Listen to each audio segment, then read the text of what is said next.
All right, guys, we're about to get started here. I want to get started on time right at 6. So if you did not sign in the sign-in sheet in the back table, make sure you do that so I can check you in. If you also didn't register online, you can do that with the link Sarah sent you. That way I can get you your certificates through email. Also, there's workbooks up here and a community resource sheet. Please grab the workbook and the community resource sheet. If you got a brochure and you're like, I'm not going to look at this, I'm going to throw it away, give it back to me. We're a nonprofit, so we could reuse them. So if you don't want the brochure at the end, you can just bring it back up here and leave it. I'll take it back and use it somewhere else. But that brochure just kind of talks about our agency, but you don't have to have it for this training.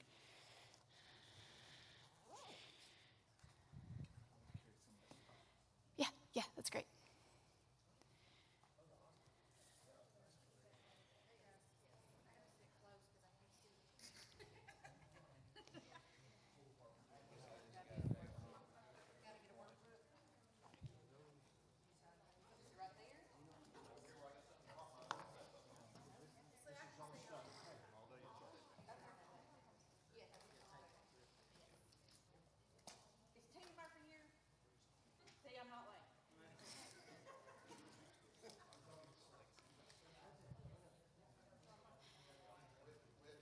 And guys, we will be writing in our workbooks. So he had a box of pens. If y'all wanted to grab one, if you're a writer, I do encourage you to write in your workbooks. It's not, you don't have to, but he had to have a box of pens back there if y'all need a pen to write in your workbook.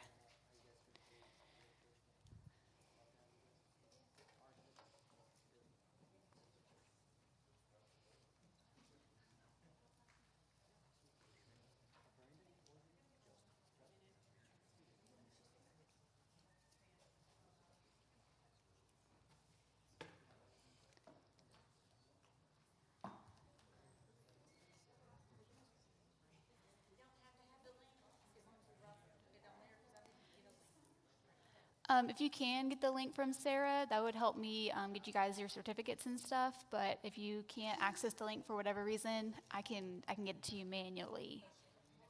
Yes.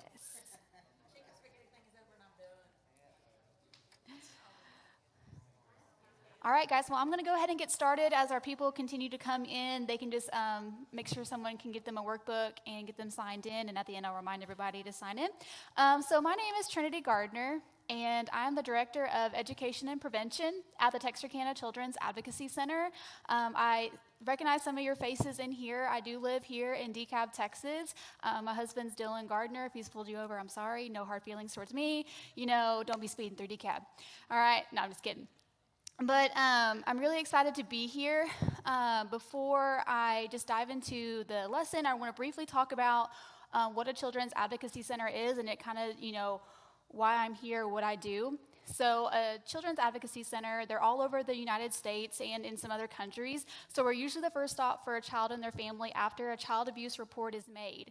And so we work with first responders, we work with CPS, and those different investigators to have kids come to our center to do what we call a forensic interview, where children get to tell their story in their own words to a trained interviewer that's not traumatizing and they can tell it in their own words.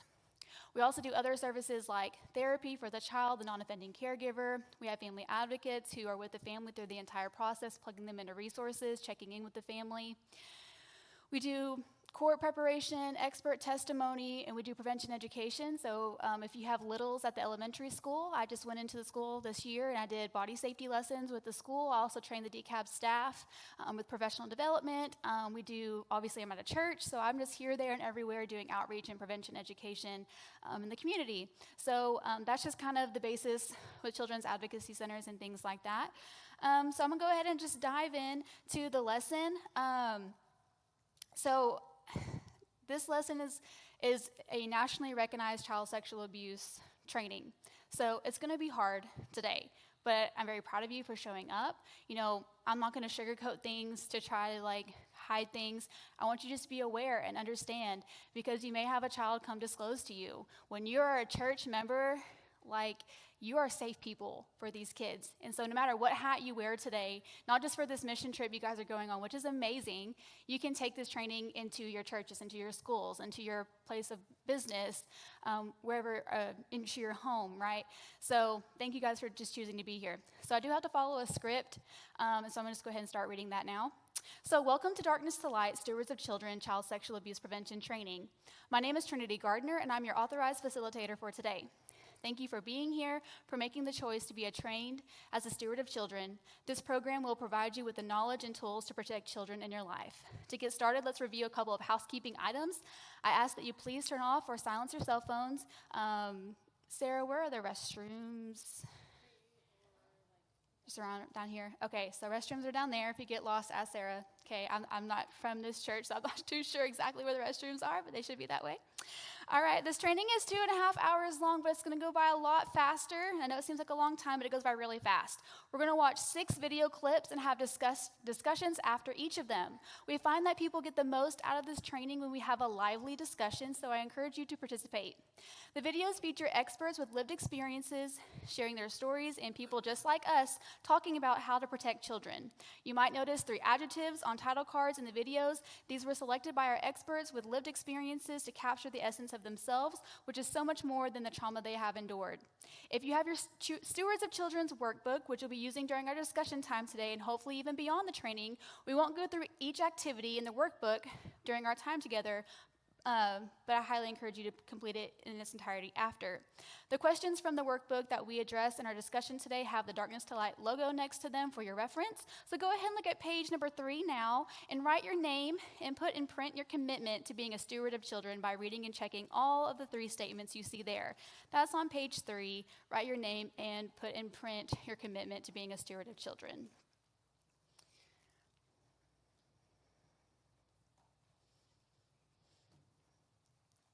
So as you guys are doing that, I'm going to keep reading. So now, child sexual abuse is a tough topic. Some of the stories may affect you in a personal way. You have been given a community resource sheet with the names and numbers of agencies in our area that can help. I'll also be available after the training to talk about any needs that you have, and Sarah has my contact information. You can reach out to her, and she can get with me, and we can make sure you're taken care of. We have a lot to cover in 2.5 hours, so we want everyone to have the chance to learn new skills for preventing child sexual abuse, so I ask that you not share personal stories about abuse, not because your stories aren't important, they are, but today is devoted to how we can prevent and respond to sexual abuse. So thank you guys again for being here. I'll now start our first video, our Stewards of Children introduction, which is about 10 minutes long. So you can go ahead and start the video, the first one.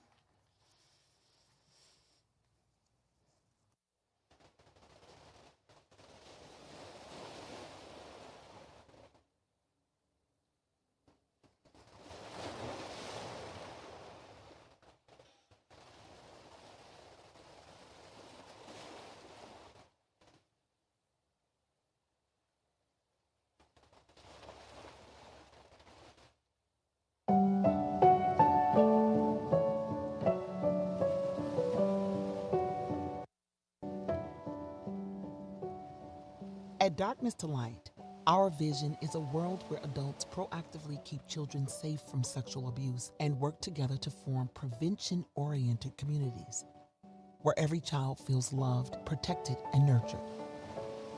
What you experience today may not be easy, but by applying what you learn here, you can protect a child's right to grow up healthy and safe with their sexual boundaries intact.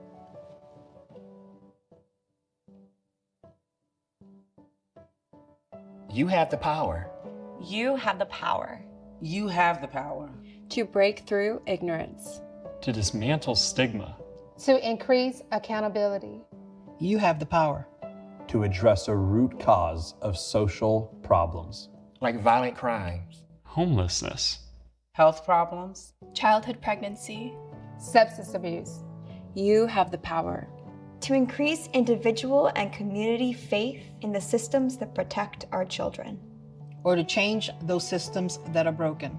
You have the responsibility to preserve innocence, to protect the well-being of a child.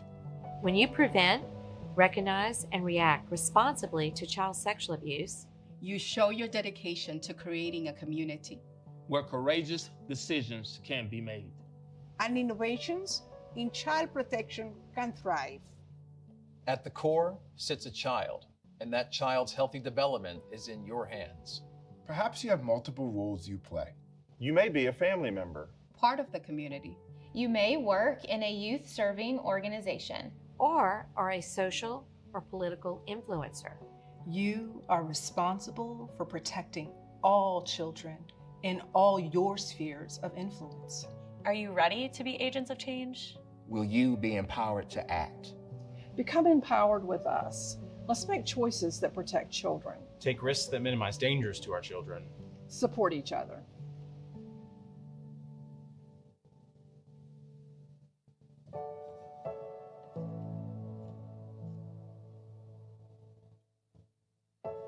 Preventing child sexual abuse happens through the choices we make. Making the right choice isn't always easy or comfortable, but if we want well-adjusted children living life to the fullest, then we must make proactive choices that prepare and protect them. This training is about those choices. Looking back, what the social worker and the doctors, even the doctor overlooked it, the teachers, they made an assumption that I was just being impulsive. I don't think back then they were trauma-informed. And so a lot of things went misdiagnosed, overlooked, because they're just thinking it's just normal. You know, we got this kid that's acting out. I just wish someone had just asked me, what happened? What's wrong? And I could have let it all out, but not one of them asked me that question. So looking back, that's what I wanted, to be heard. If you are watching this, there's obviously good reason for it. It likely means that you're someone who is uniquely positioned to make a difference in your community, in your family, in your society, in your town. It could also mean that you're a survivor, and someone who's watching this for the purposes of their own healing, to try and build up some of that hope and resilience moving forward. All I can say is never underestimate the value of a single encounter. If you take this training and you have the ability to make a small difference in one person's life in the way that you would have least expected, bear in mind that you will never know the impact that you are having on that person's life because you have made the decision to share. I know for certain that I am where I am today because people made choices.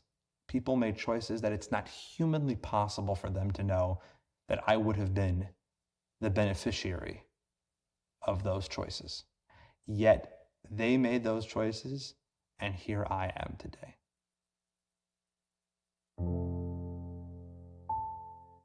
Almost every choice we make to prevent child sexual abuse or react to it involves taking personal risks.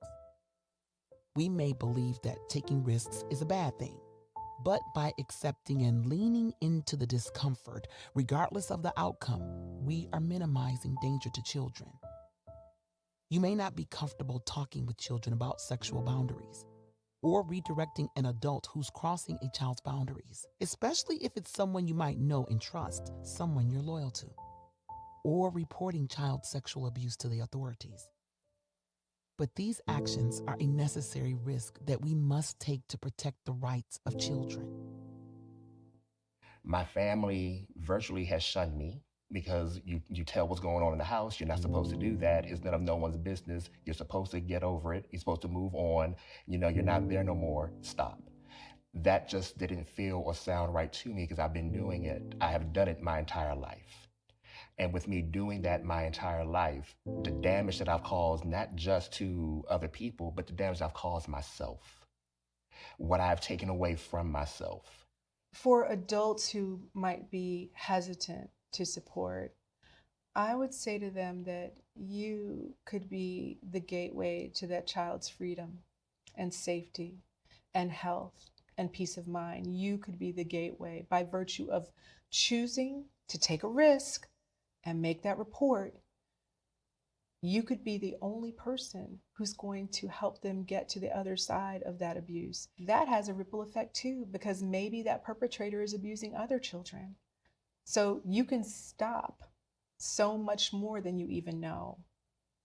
And honestly, as adults, that's the grown-up thing to do. That's our responsibility, to care for children. And particularly if you're in a role of trust, particularly if you are someone whom children spend their days with. You know them, you see them. You have to take that risk because you could be the only one who does.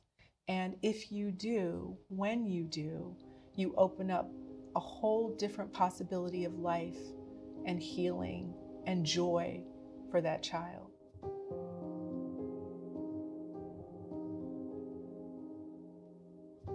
Fear and uncertainty can be reduced when we know we'll have support. By building a community that understands why preventing child sexual abuse is important, we are supporting each other's efforts in this vital endeavor and have a place to go when we need help. We can band together with common knowledge, just as you're doing right now in this training. It's about people opening their ears and their hearts and listening to understand, not listening for pity, not listening to say, that was horrible and you're such an inspiration, but then not doing anything to change this horrible epidemic of sexual abuse that continues to impact generations and generations. If we're actually going to address the problem, it's all hands on deck. Your choice to be here shows that you're ready to take risks to protect children and that you're ready to build a supportive community. Making choices, taking risks, supporting each other. These empowerment skills make it possible to carry out the 5 steps to protecting our children. Step 1, learn the facts. If we don't understand child sexual abuse, we can't end it. Step 2, minimize opportunity. Safe environments can help reduce the risk of abuse. Step 3, talk about it. Talking openly breaks down barriers and reduces stigma. Step 4, recognize the signs. Signs of abuse aren't always obvious, but they are often there. Step 5, react responsibly. It's our responsibility to react appropriately to boundary violations and suspicion, disclosure, or discovery of abuse. These 5 steps for protecting children form a framework for preventing child sexual abuse.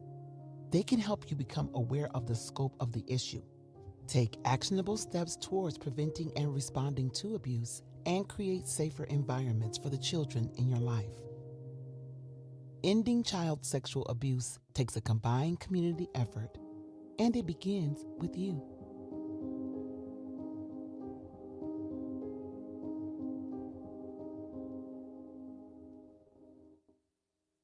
All right, so in this video, Remy says that it's likely that you're someone who is uniquely positioned to make a difference in your community. So let's think about that for a moment.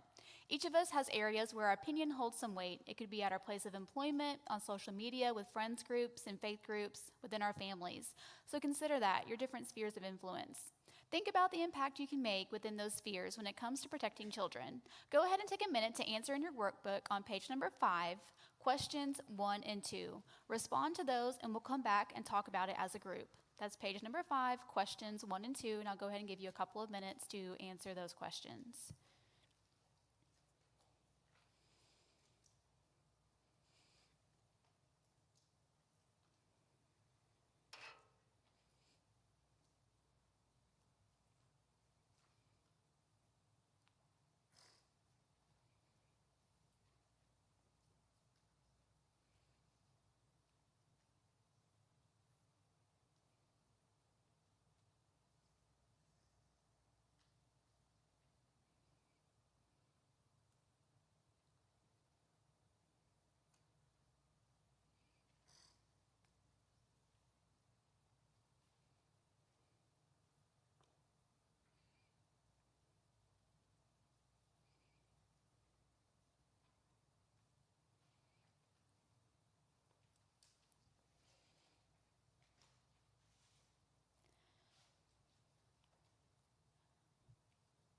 Now, I do want to mention for my parents with younger children in the room or my minors in the room, this training doesn't sugarcoat anything. This is really not necessarily like a child's training. So I just wanted to give that warning out now just to make sure you take care of your kids if they need to, okay?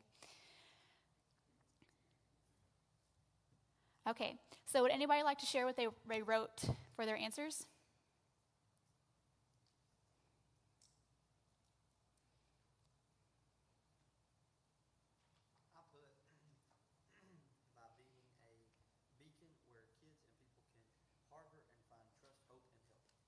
That's great. Yes, I like that word beacon. It's nice. Thank you for sharing. Anybody else?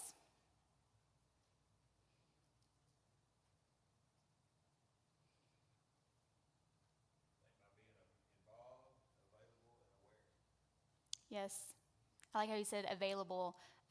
Sometimes we as adults just don't put ourselves out there to receive those hard conversations, to be available. And so it's really great that you mentioned that, just putting ourselves out there for kids to come and talk to you and to be that safe person. Anybody else?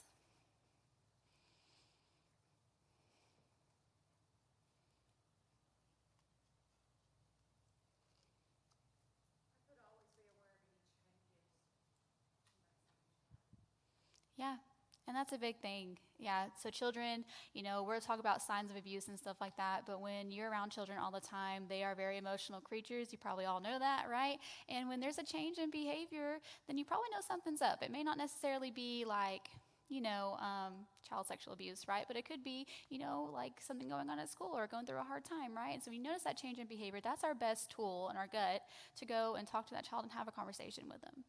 So thank you guys for sharing.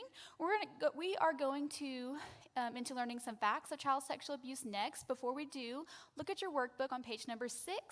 Question 7, think about and write down the name of 10 children you know and keep these children in mind as we go through the training.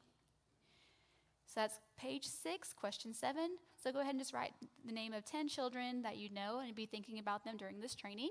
And so you can go ahead, as while they're writing down, start the next video, number 2, Learn the Facts, which is about 15 minutes long.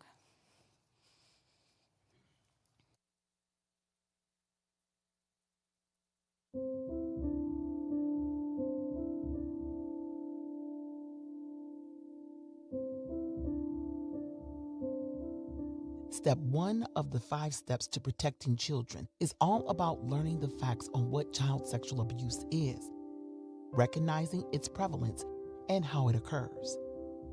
The media is filled with accounts of child sexual abuse in families and in organizations. Children brave terrible abuses alone and repeatedly without protection. At 5 years old, I started dance, and I loved it so much. And I continued to dance throughout my life. By about 9 years old, I was in pre-professional companies and working on my skill and my sport for, I'd say, like 16 hours a week at 9. Of course, with that type of rigor with a sport, your body has injuries. And when my parents asked around about the best sports medicine doctor in our town, everybody's answer was to go see Dr. Larry Nassar. At 12, the abuse started. And it continued from 12 to 19.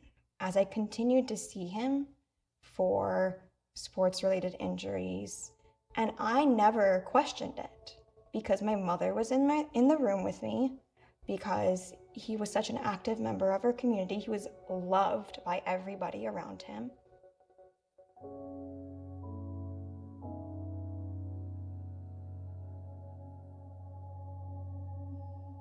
When I was 8 years old, my mom and dad, they broke up. They separated for some time, so it left my mom having to work and rely on outside babysitters. And in this case, the babysitter was considered family, a god sister. And when my mom left for work, my mom told her overnight to sleep in my bed. And I remember being asleep and waking up because she stuffed her hands down my pants. And with the other hand, she covered my mouth and breathed some stuff into my ear, threats not to tell. And I laid there, and what she did to me was painful. And it stayed with me because I felt like I was giving her permission because I didn't fight back. I didn't yell. 90% of children are abused by someone they know and trust. 30% of children who are sexually abused are abused by immediate or extended family. 60% of abuse is committed by acquaintances, teachers, neighbors, or community leaders. Sexual abuse is committed by adults and by youth against other youth. It happens in real life and online. It happens within every race, religion, and economic class. I was in a bathhouse, in the shower. It's a scout camp, so it's a very just hastily thrown together, dirty old shower. And while I'm there, this older scout comes in, and I'm 11 or 12, tiny, skinny as a rail, and when you're an older scout, that few years is everything. I mean, he had the body of a man, and he came in. I didn't really know him. He was with another troop, but we heard that he was bullying some other people, and I felt nervous immediately and said, "Hey, can you leave?" And he didn't, and I tried to push past him, and that's when he held out the knife and stabbed me right here. It wasn't much, just the tiniest bit of blood, but it was enough that I knew I was powerless. And at that point, he ended up assaulting me. I remember him saying over and over again, "You're nothing and you're never going to be nothing." And it's words that he was saying to himself. This was a broken child himself, but I took that to heart. I mean, that's stuff that became embedded in my life. If I'm not careful, I wake up and I believe that I'm nothing and I'm never going to be nothing.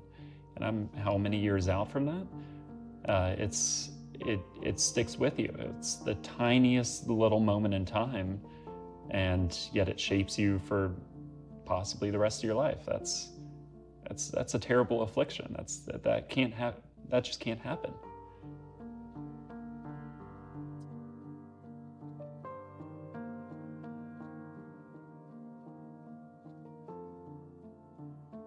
Those who sexually offend are responsible, but we each have a role in creating an environment that either prevents sexual abuse or allows it to happen. I was 10 or 11 when my abuse began. It was a friend of my sister's. He would come over every day after school and would just hang out, talk, laugh, joke. One particular day, he thought it would be okay to tickle me.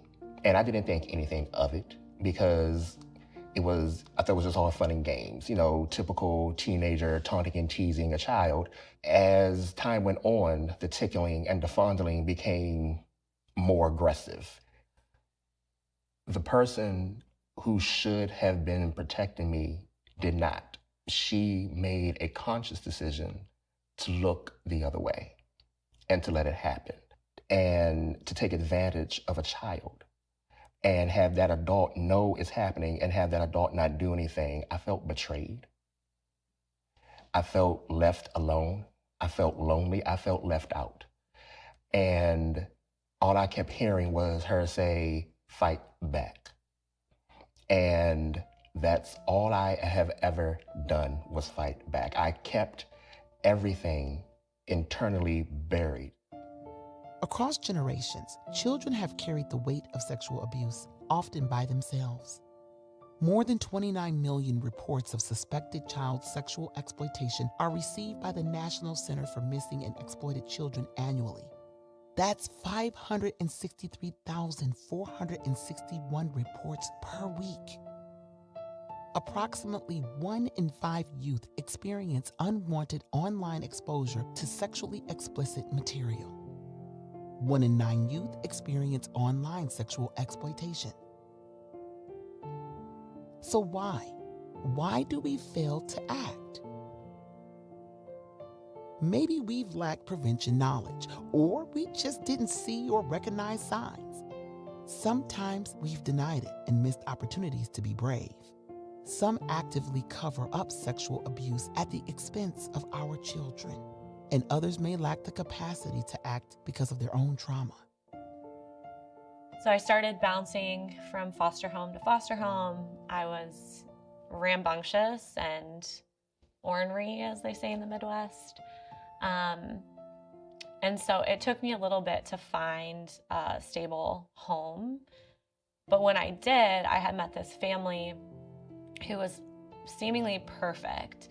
At some point after getting taken in with them, I woke up one night and one of their sons was crouched by the side of my bed. And then he did stuff to me. My mom had taken me and my sister to church one night for some sort of group, and I pulled her into the church bathroom and I said, I have to tell you something. And I told her what her son had done. And she didn't really say anything. She said, we'll talk about it when we get home tonight. And when we got home, she sat me down on the love seat in our living room, and she went into the bedroom and talked with my adoptive father. And then they both came out and they called down my brother, their son. And they brought him into the kitchen and they left me on the love seat. And so I'm just sort of, waiting. And they all come out. He goes upstairs, and then they come over to me and start asking me a bunch of questions about what had happened, if I was sure that it had happened, if I was sure that it wasn't a nightmare. Are you sure that you're not mixing up your brothers? Are you sure that he did this and it wasn't your birth brother?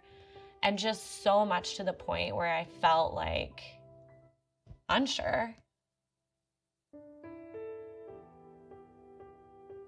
So a year and a half or so after that, my parents got divorced. The divorce was really hard on my adoptive mom. She had a lot of trauma, and she was a victim of incestual sexual abuse. Her stepfather had sexually abused her as a kid. I think that when I told her that her son had done this to me, because she had not healed, because she had not addressed those deep wounds, she was transported to being a little girl. She looked at me and saw herself and could not act as the parent in that situation to take action and do what needed to be done.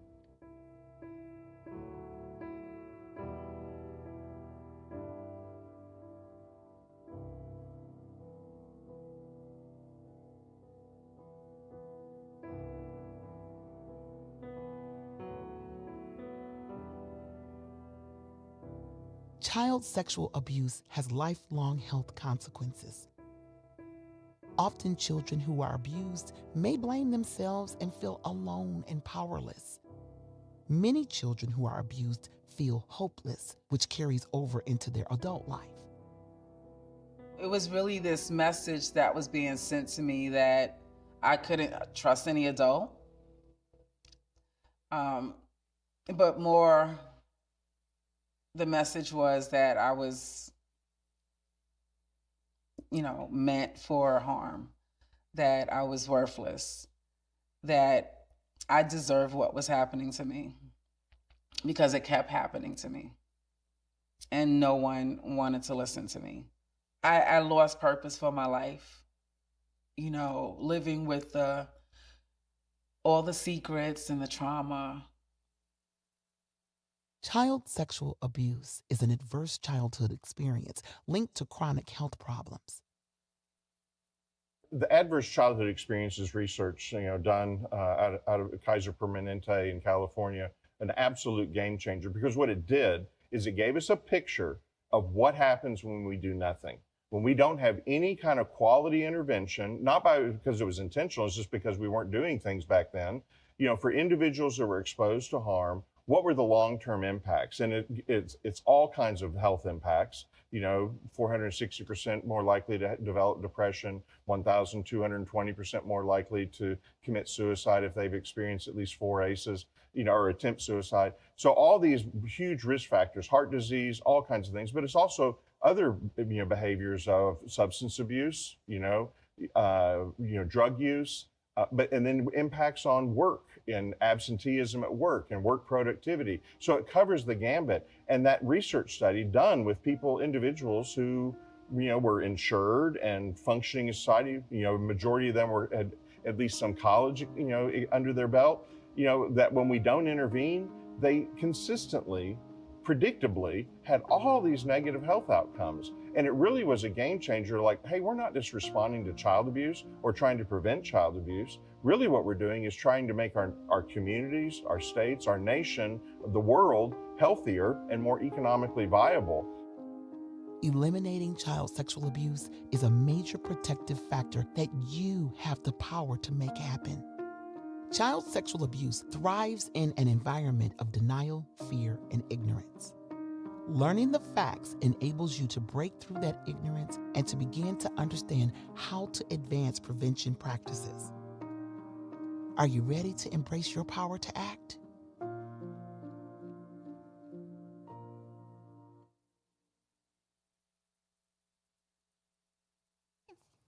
Hello? Okay, there you go. All right, so welcome back. In your workbook on page number 8, look at question number 8, and let's talk about which facts caught your attention in the video. So I want to ask you guys the question, what stood out to you? You guys can think about it for a second, and if you already have something pop into your head, please feel free to share. The 1 in 10 that they'll be sexually abused before their 18th birthday? Mm-hmm.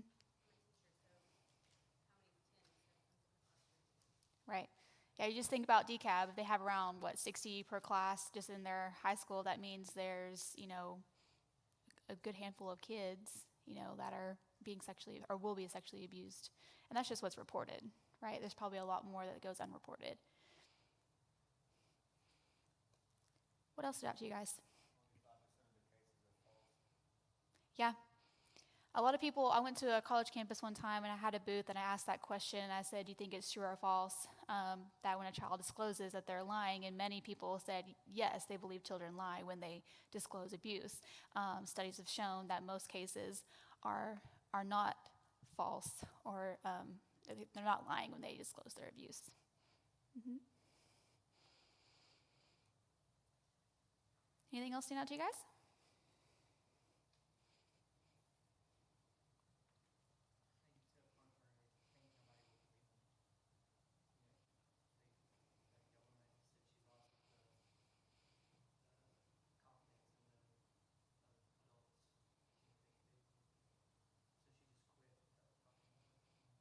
Mm-hmm.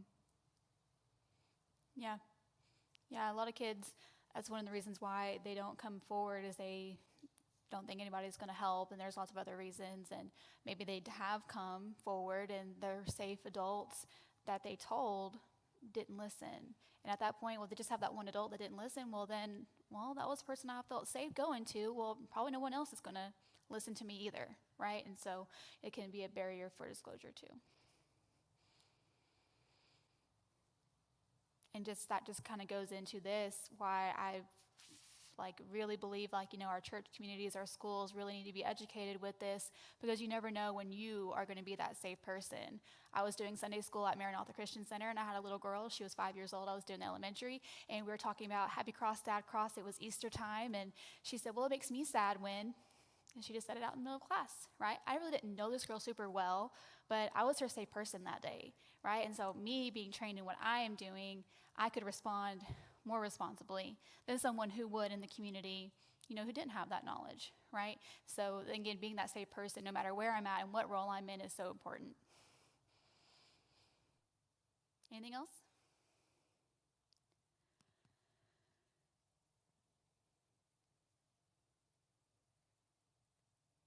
What did you guys think about the 90% of children are abused by someone they know and trust? If I was to show you a chart right now so we serve 10 counties at our Children's Advocacy Center. If I showed you a pie chart of the type of person who abused the child, less than 1% would be a stranger, right? And so we see thousands of kids that come through our center every single year. So usually it's going to be a parent, a teacher, a coach, a pastor, someone in church, right? Someone that child knows and trusts and builds that relationship with. And 70% of the time it's done by a peer. And that's really important for you guys to think about when you're going on this mission trip. You're going to be around children, right?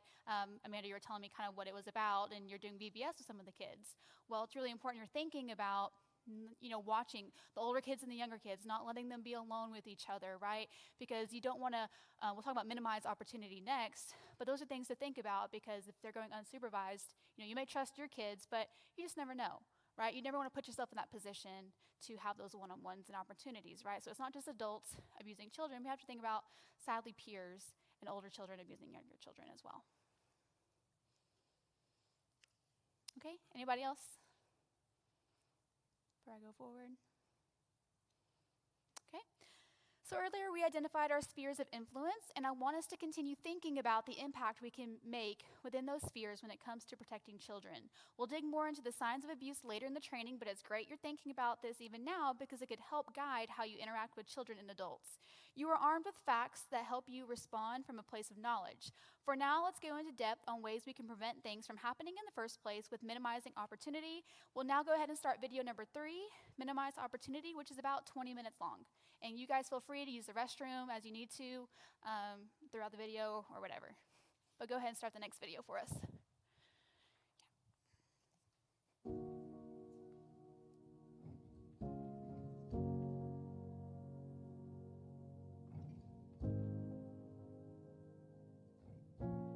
Step 2 of the 5 steps to protecting children is all about minimizing the opportunity for something to occur. You minimize dangers to children by making interactions observable and interruptible, eliminating one-on-one situations in a physical or virtual environment, correcting any isolated or hidden spaces, ensuring that protective policies and procedures are enacted. People who sexually abuse children exploit opportunities to be unseen and uninterrupted. So when I was 7 years old, I was sexually abused by a family friend. Or at least that's what I typically tell people now. Because the truth is, it started much earlier than that. The only thing is, a lot of my childhood memories are very foggy, so it's hard for me to remember when exactly. But I was definitely 7 years old when I officially reported the abuse to my family. My parents knew this guy from church. He ran the sound system for our church. So there was like a corner, and he would be like, "Oh, I can teach you how to work the system." And so I'd go with him, and I'd be excited to learn how to use the equipment with him. And then it started out like that, and then he transitioned it into, "Oh, I know that you aren't ticklish, right?" And then I'd tell him, "Yeah." He's like, "Oh, are you really not ticklish?" And I'd be like, "Oh, sure, we could put it to the test." So it started out as a game. The very last time anything happened, he prefaced it by saying, "Oh, I need to grab something from a storage closet before I take you to the park." And I told him, I was like, "Okay, yeah, sure, let's go." So we went to the storage closet. I remember following him in there, and I remember him turning around and locking the door. I remember when I heard that lock click, it was just a deep fear that I could feel in me, because I just knew in my gut something was wrong. Many child sexual abuse incidents often happen in one-on-one situations. I would say that I was already going on about 6, maybe 6.5.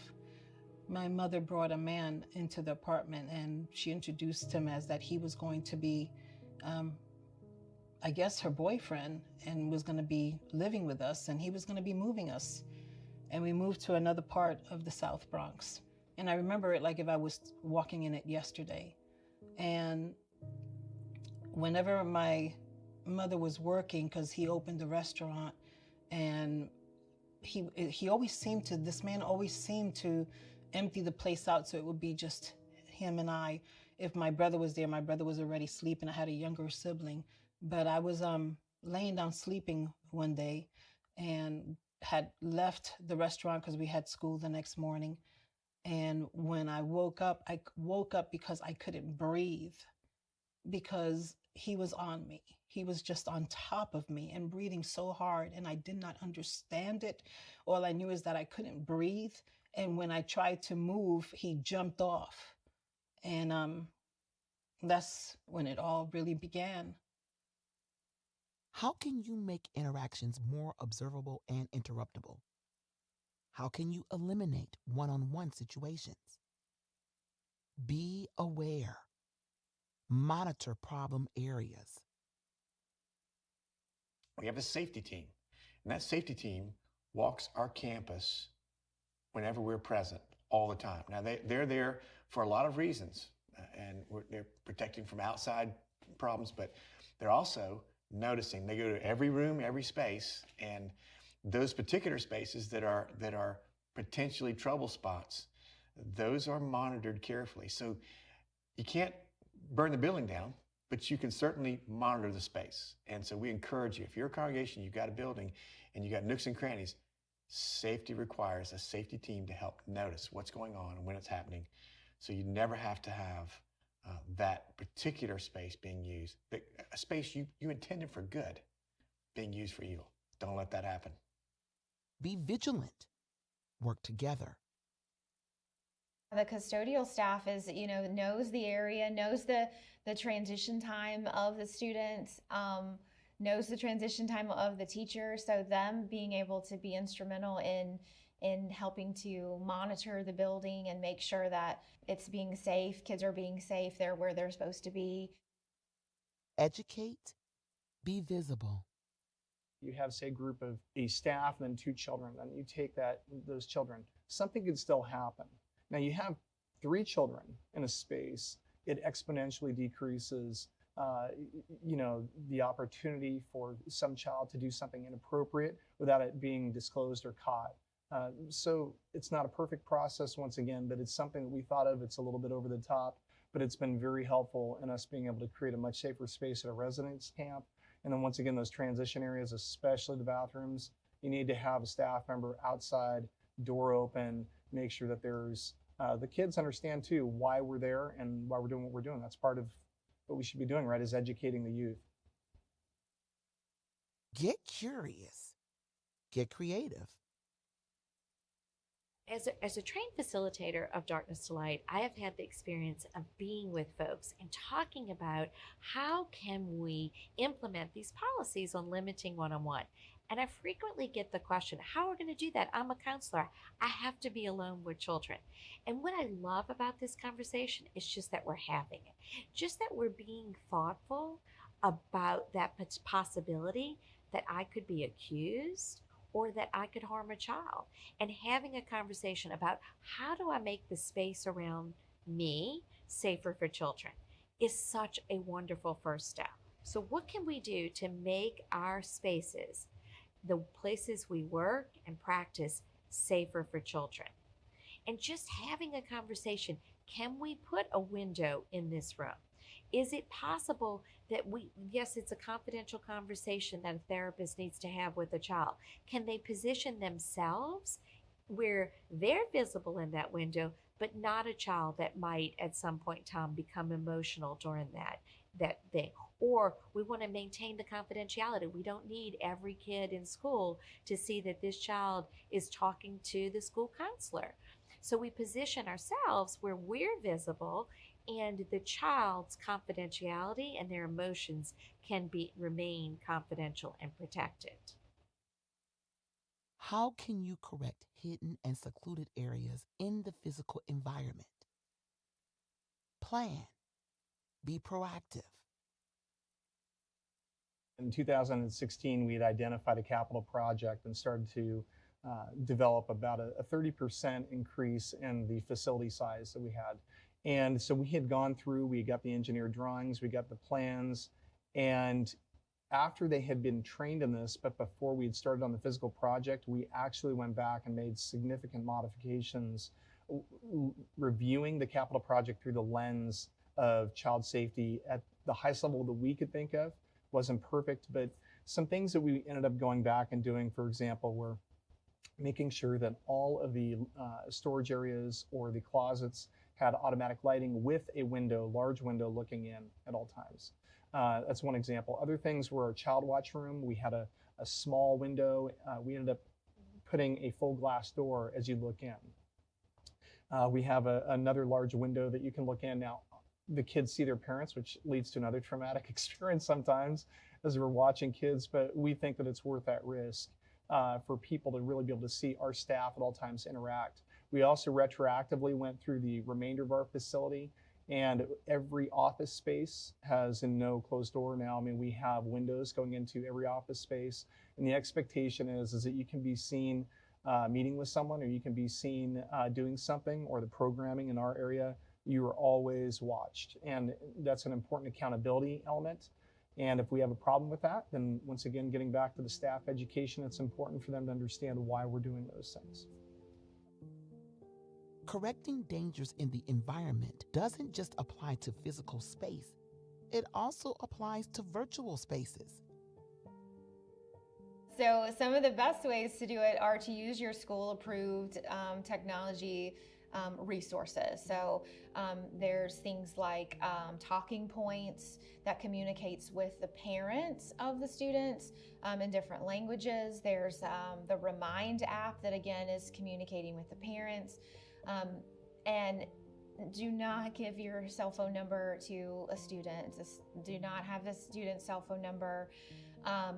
The parents, until they're 18, it's the parents, they're the guardians, and that's in place for a reason. Parents and caregivers are the first line of defense in minimizing risk to children online. What information can you share with them? Build trust, communicate. Parents need to take an involvement in their child's online life. Time, attention, and active conversations are the most important tools to protect your children.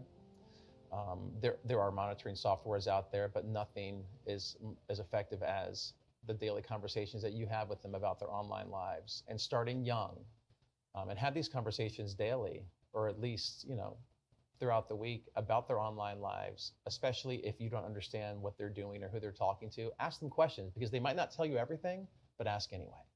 Have those conversations and build that trust. So when they do come across something that makes them feel uncomfortable, or someone may be threatening them, that they're comfortable coming to you because you've built that trust with them. Share resources. The National Center has plenty of tip sheets from our NetSmarts program at missingkids.org/NetSmarts, where parents can go and look for tip sheets about how to have conversation starters. If they're nervous about even starting that conversation about their online lives, the child's online lives, we have discussion starters to help that. We have a sexting tip sheet to help. What do you do if your child has been caught sexting? What to do if your child is being sextorted? How do you have these conversations, these difficult conversations with your child? And we have plenty of resources to help. Take an interest. Become actively involved. It's never too late to ask them about their online lives. It's never too late to look into the apps that they're using. It's never too late to say, you can't download this app unless you ask me first. And I do that with my kids right now on their own laptops. If they want to download a game, I don't care what it is. I want to look at it. I want to read about it. I want to read the comments and read the reviews and do my own research. And that's up to the parent to do that, to take that involvement. Because if you're not, the kid's going to go off and do whatever they want. You should know that your children are using social media, but are they using privacy settings? If your child's on Instagram, TikTok, Facebook, Twitter, are they public accounts? Are they talking to anyone they want to? Take an involvement. It's never too late. What role do child protection policies play in minimizing dangers to children? Child safeguarding should be a priority for any youth organizations that have direct access to children. What should be assumed with those organizations is that abuse has either happened or is currently happening within your organization.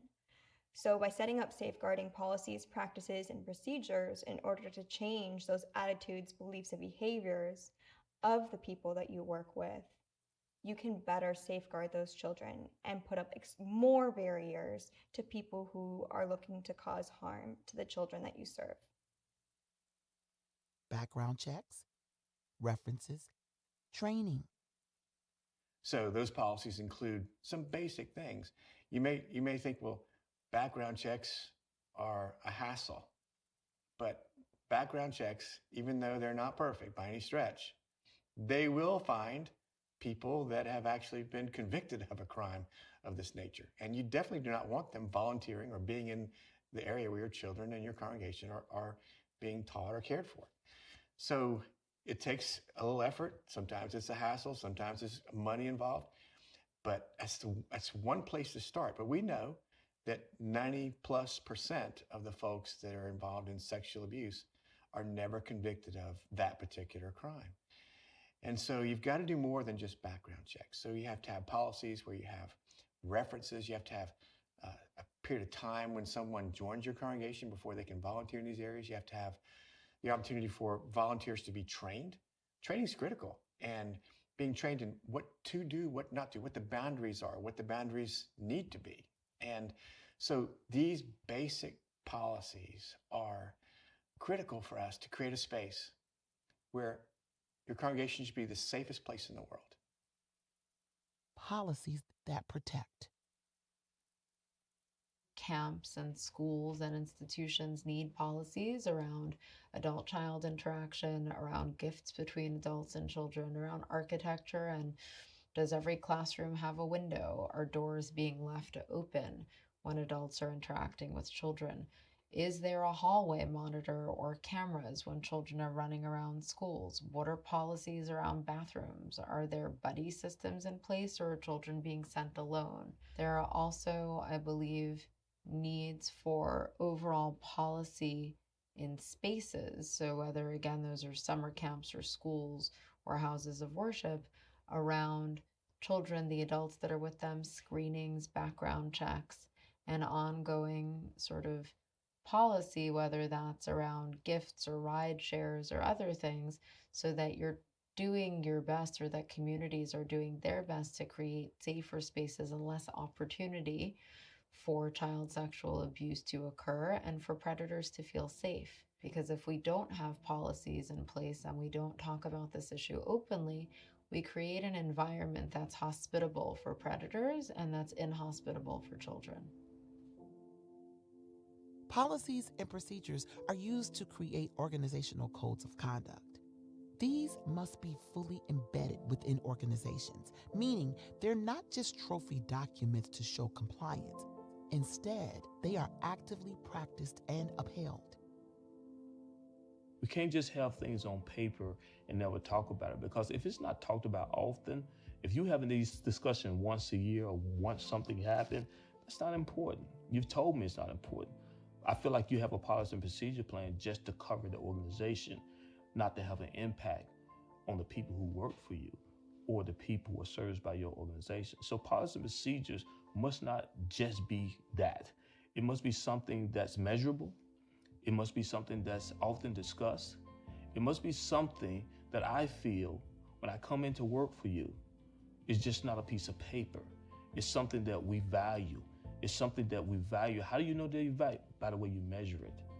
If you're not doing it often, right, you tell me it's really not a concern. Policies and procedures should be living documents that are viewed often by all members of the organization, so that we are doing our very best to protect children. In our faith community, we have something called Ahsan, which is to strive towards excellence. And I think that what we really need to do in our community is strive for excellence by using something that has best practices, such as the program with Darkness to Light has created, in order to make sure that even if you have something, if you think you have something just simple in place, we got to do more. We have to make living, breathing documents and policies that really identify and make sure that the children are protected.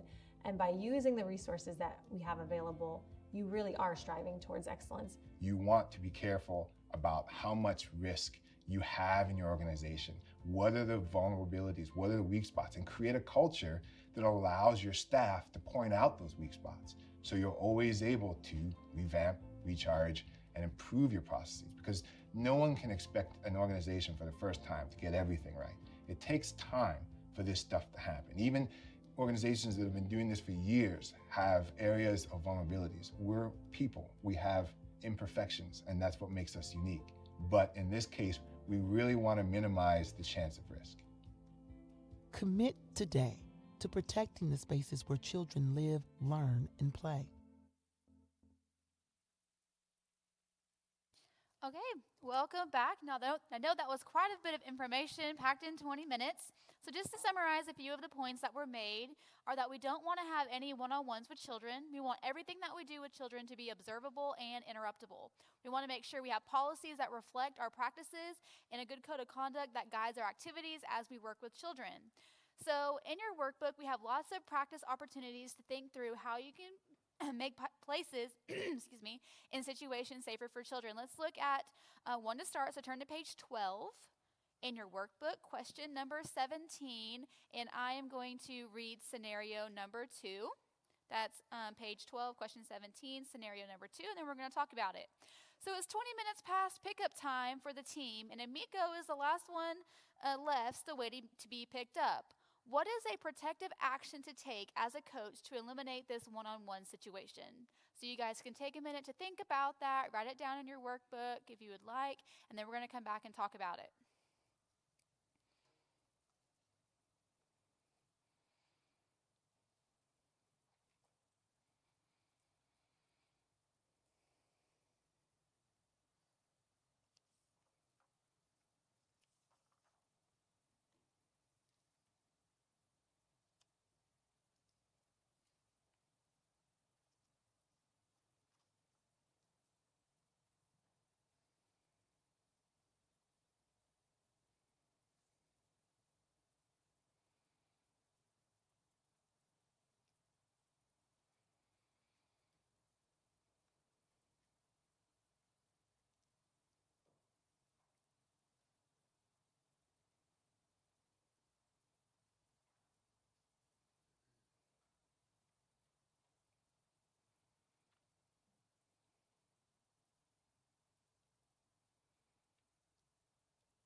All right.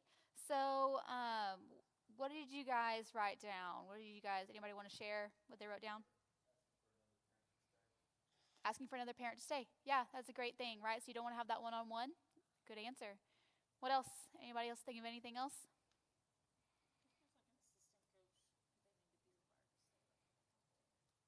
So the assistant coach making sure they're staying with the head coach. Yeah.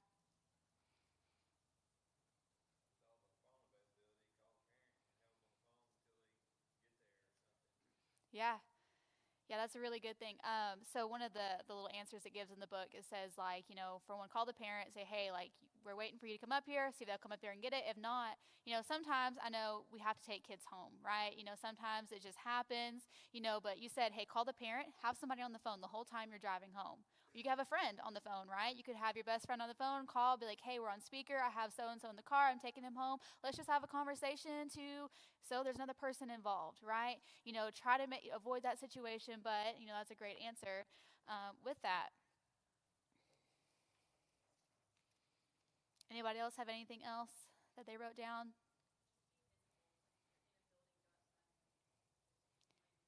Yeah.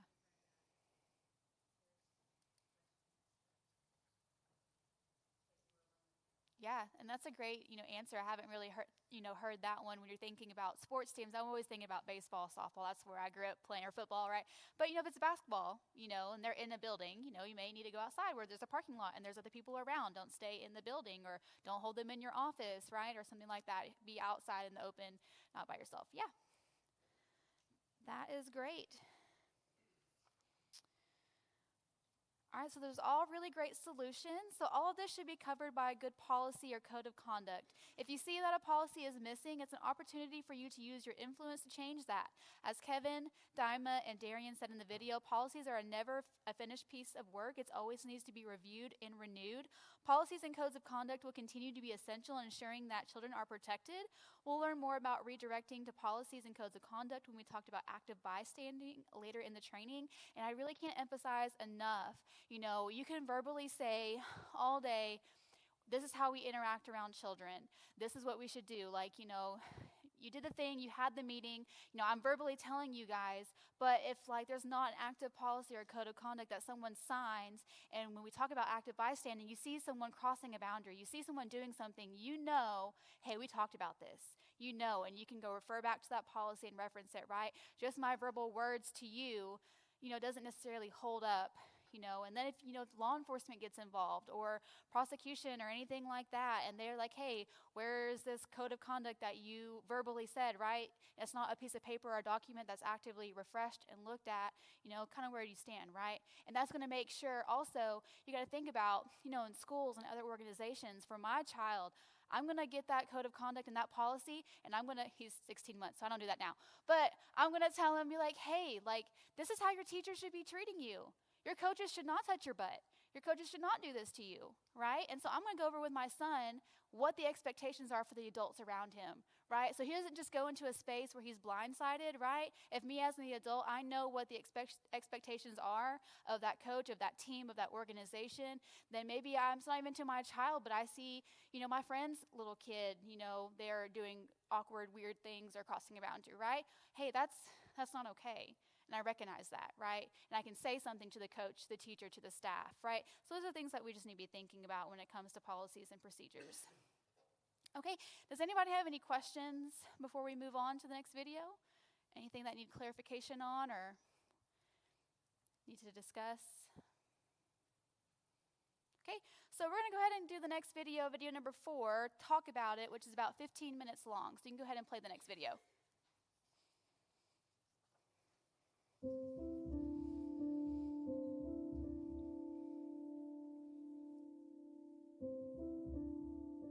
Step 3 of the 5 steps to protecting children is all about communication, both with children and with adults. People who sexually abuse children exploit their innocence about their bodies, personal boundaries, and sex. They specifically target children who don't have the skills or support to talk about it. They use this lack of knowledge to keep children silent, shamed, and compliant. I'm the oldest of 6, and most of us were born pretty close together. At some point, my parents wanted to bring another adult into the household.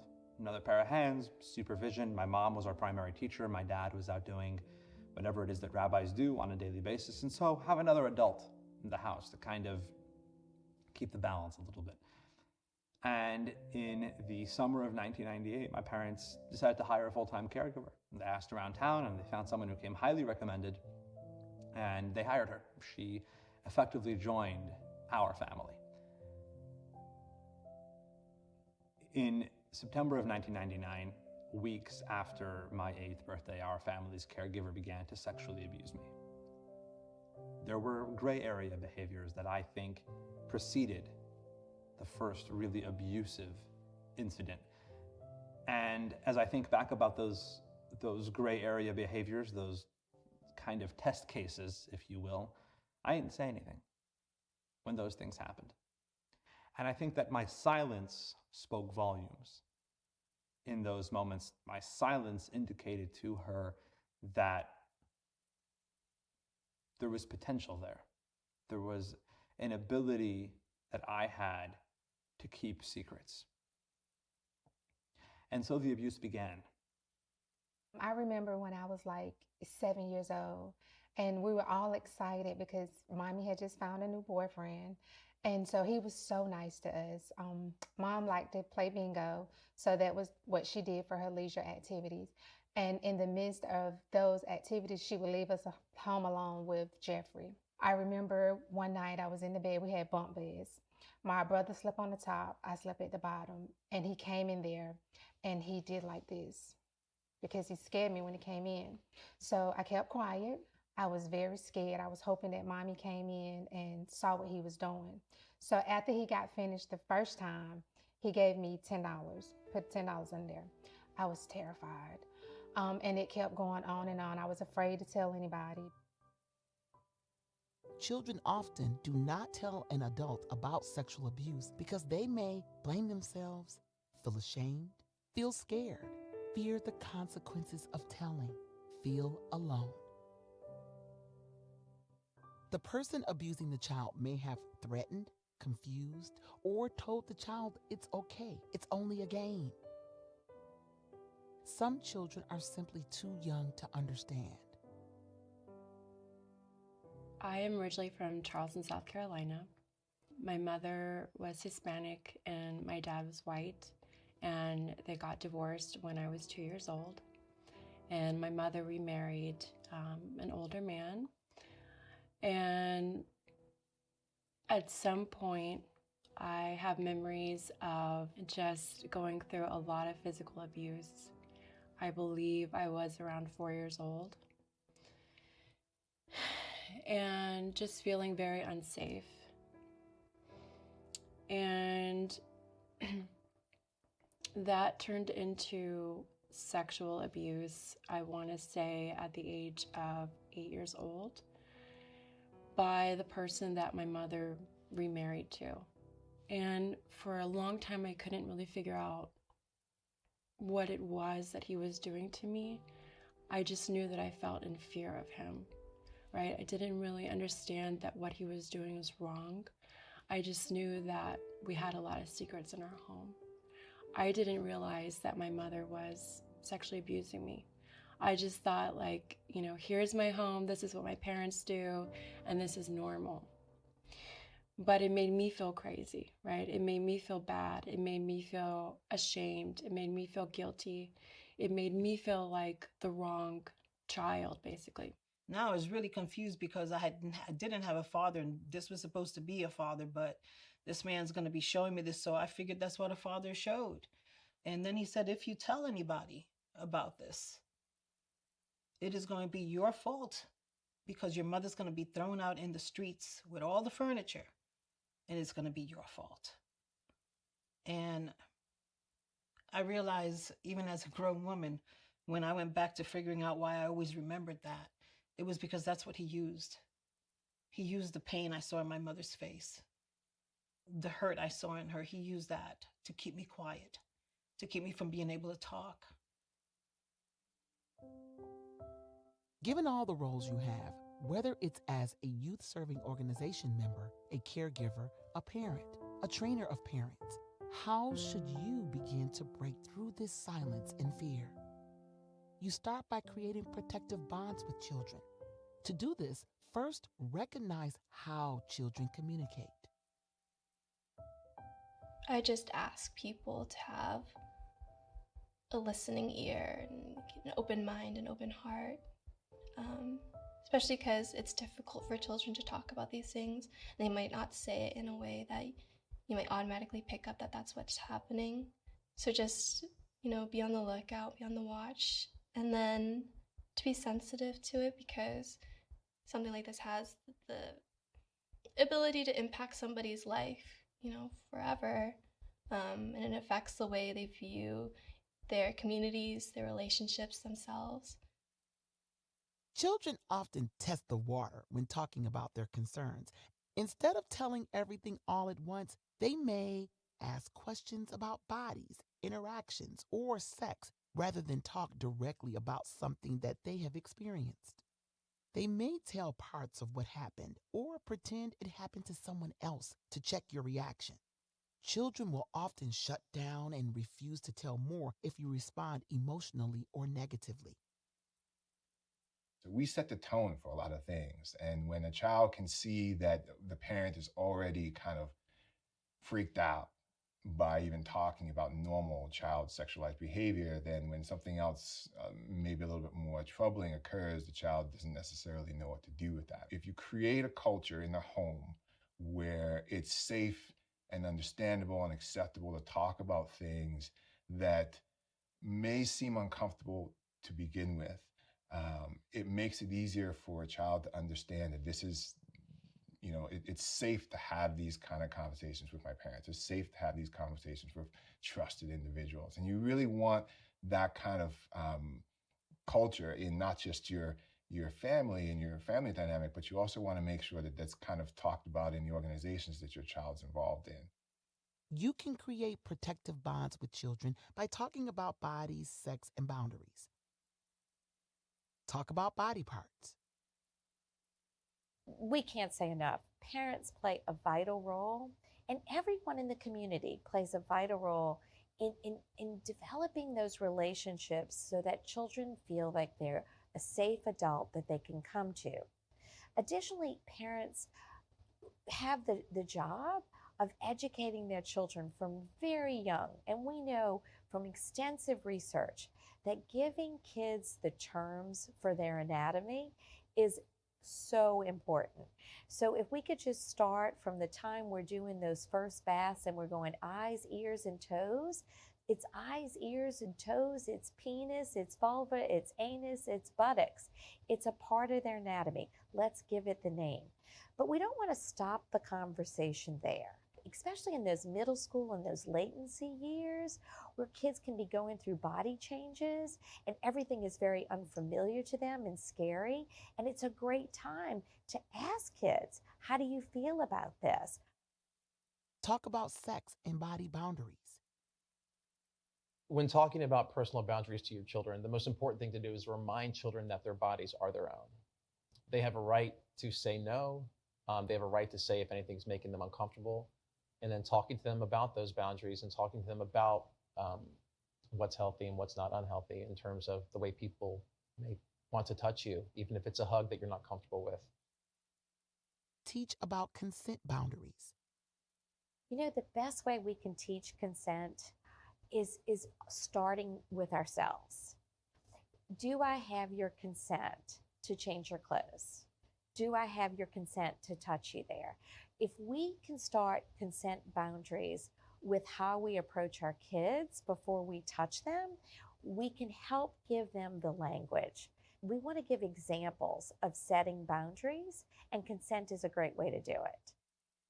Talk about online boundaries. What are they doing in their bedroom with the door closed on their laptop at age 13 or 14? Should they even have that access? And that's why it's so important from the beginning of getting technology, whether it's a cell phone or whether it's a laptop or a tablet, that you discuss time limits, that you discuss consequences for inappropriate behavior, and then you discuss what healthy and unhealthy interactions look like by modeling them and by discussing them, by taking an active role in their life. Distinguish between secrets and surprises.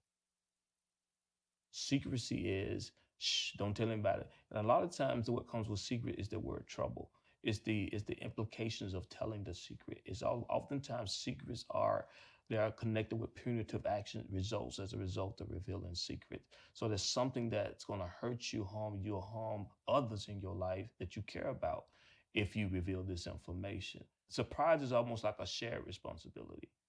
Secret is like the child's responsibility. Right? It's like the child feels responsible wholly by themselves, right? That they have to keep this secret no matter what.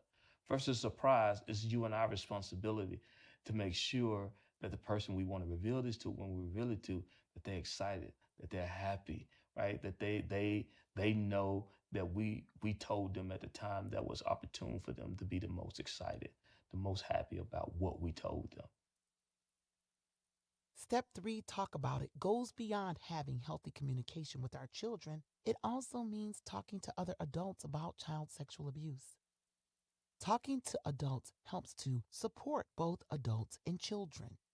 Put adults on notice that you are alert to boundary violations and sexual abuse. Encourage learning. Raise awareness about sexual abuse. And ultimately influence both adults and organizations to make choices that protect children. Reinforce boundaries. If your child is not interested in a big hug from the uncle or aunt, let them know that, hey, this make them uncomfortable, so please don't try to force it on them. Because still, family members will try to force all this kind of stuff. But we have to be very aware of how the child feels about their own bodies. Whether or not we think it's right or wrong, it's up to that child to determine that themselves. Be bold. I know that anybody who's watching this has no shame at all in putting on a pink shirt and saying, I'm running for my mom, or I'm running for my wife, or I'm running for my sister on Breast Cancer Awareness Month. There's no shame in that. It is something that we have normalized through great efforts at public policy, awareness, destigmatizing it. But during Child Abuse Prevention Month, how many people want to put on a blue shirt and say, I'm running for myself, or I'm running for my mom, or I'm running for my brother? That's hard. It's harder because we're not there from a social stigma. So we have to continue to increase the dialogue. Encourage learning and speak out. Everybody can do their small part. So whether you are a youth group leader, whether you are a parent in a PTA, or you're just in a community organization like a YMCA or something of that sort, ask those hard questions because you have solutions to offer. And it is incumbent upon us to make sure that people are aware of this wonderful training, the best practices to safeguard our children, and it's easy to do. And I think people just need to kind of take the taboo out of sexual abuse and understand that it's not a scary subject. It's something that we really need to open up and talk about, because when you do, you're saving a life. Are you ready to use your voice to protect children?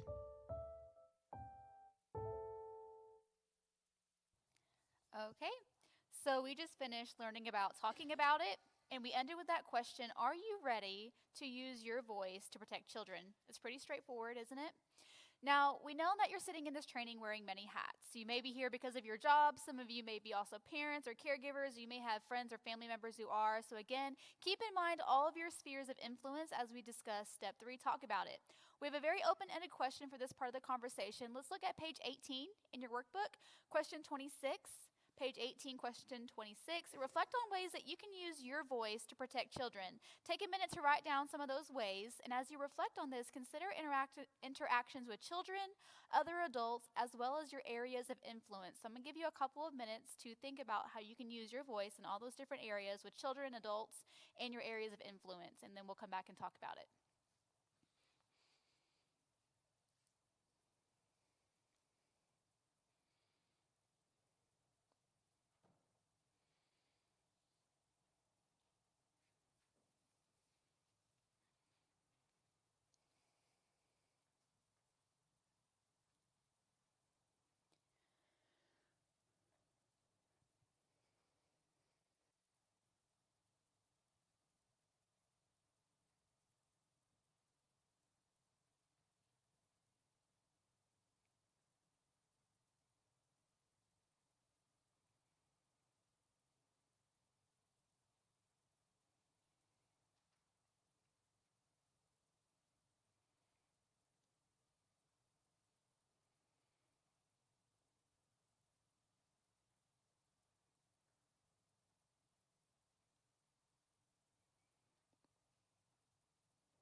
All right, so I know some of you are still writing, but would anybody like to share what they wrote down?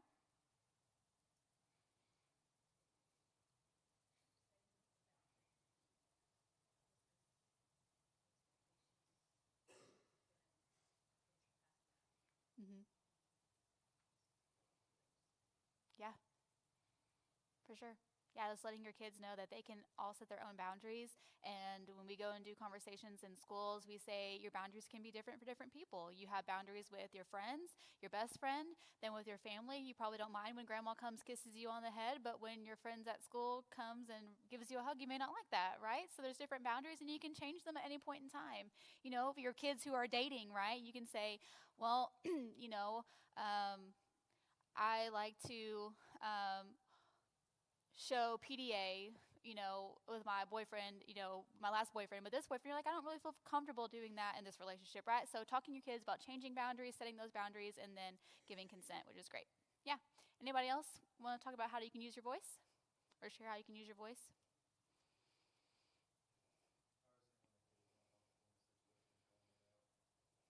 Say it one more time. Yeah, like if you notice someone's being uncomfortable in a situation, you can ask them, be like, hey, is this making you uncomfortable? Like for the people who are working with children, right? Like if I'm getting up in Sarah's face like this, her eyes just got really big, right? So I just entered her personal space, right? So you can recognize this body language. You know, some kids are going to be really touchy-feely, and they're going to give you all the hugs and stuff like that. You know, and then some kids are going to be very, don't touch me, right? And so just asking them and having those conversations with the ones you interact with is always great. Anything else?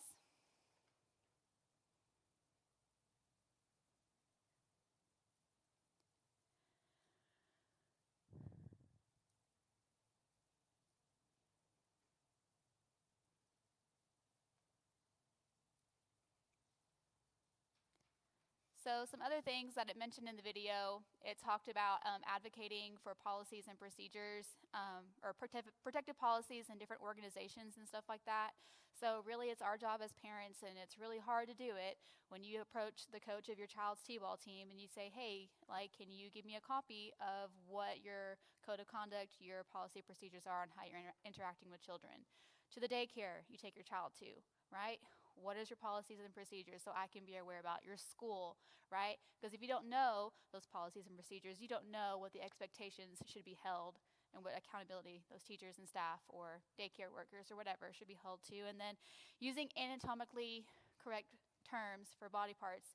It's really hard to say those things, as my son is, you know, I said he's 16 months old, and, you know, I change his diaper. I say, okay, I'm going to wipe your penis, I'm going to wipe your butt. It's very awkward for me, and I do this all the time. But we have kids that come and they disclose, and they have all these weird, funny names for these different body parts. And so sometimes people don't understand what they're saying. And one of the ones you hear a bunch is the word cookie, right? There's been many kids who say, well, uncle touched my cookie. And the teacher was like, okay, what does that mean, right? And so just making sure they understand what their body parts are, so then when we do say something, people understand and can react responsibly to that. Anybody else have anything else they would like to share about how to use your voice? Okay, so let's move on to the next video. It'll be steps 4 and 5 together. And so this is going to be the longest video. So it's 27 minutes long. It starts with recognize the signs, and there will be a pause with a dark screen. And then the video continues with react responsibly. So you can go ahead and play that next video now. Again, use the restroom. You guys can feel free to do that. Totally fine. We have this video, and then we have the wrapping up video, and then we'll be done. So we're getting close to the end.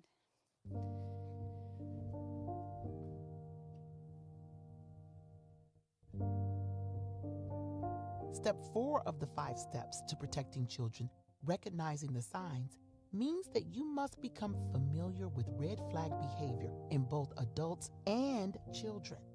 Even before abuse begins, there are signs of grooming and gradual boundary violations that, as stewards of children, we need to be aware of. People who abuse children often become friendly with potential victims and their families, enjoying family activities, earning trust, and gaining time alone with children. Grooming or manipulation can be done by adults and by older or more powerful peers. If it's peer-to-peer, the grooming component seems to be, I'll let you play with a toy of mine, something as simple as that. A lot of times where we're seeing it is in the 10 to 14 range. We have a lot of our programming that deals with that age group. And I think that it's kind of like disclosing trustworthy information to a child to gain their trust between the two peers oftentimes, and that'll lead to deeper, more intense conversation. From an adult standpoint, it's stuff that we all talk about. You know, it's trying to gain favor through the child's relationship, through providing them things, acting in a certain way. It's like the friendly grandpa, or it's somebody that everybody likes, and they're always kind of the life of the party element to gain access. It's a never confrontational or adversarial nature. It's always one individual trying to gain access to another through 99% of the time just being extremely nice, loving, kind, and then generous with their giving. That's typically what we've seen. What does grooming entail? Grooming may include isolating a child from others, filling a child's unmet needs, or filling needs and roles within the family and community, giving the child drugs and alcohol, showing child sex abuse materials, gradually crossing boundaries, or even using secrecy, blame, and threats to control the child. In children, a change in normal behavior could be a potential sign of abuse. They may be snippy or short with people. They may react extravagantly to things that don't seem to be as extravagant. They may be sensitive to touch. They may be startled easily. All these things reflect, in general, a trauma response, but also could reflect a response of sexual abuse history. And we need to have that under our tool belt, if you will, to take the approach of, okay, this may be just acting out behavior as it is. It just might be what it is, or there could be something underneath that. And I think it's important for us to at least consider that. Recognizing the signs can be complex because it may involve a combination of emotional, behavioral, and physical signs, or there may be no signs at all.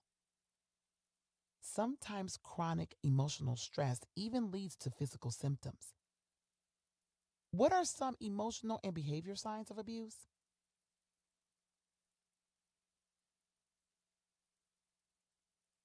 The ways in which I coped was to be an overachiever, and I thrived. And from all accounts, it was good. And it was only years later that I learned just how obvious it was to a lot of people that, he's hitting all the accolades, he's hitting all the marks, he's all A's, he's getting this honor society, he's doing this in the band, or this with the team. But they could always tell that I was just an anxious child. I was on edge. This was all me feeling that I was nothing. I was never going to be nothing, that my worth had to come through my work. And if I couldn't achieve, then I wasn't anything.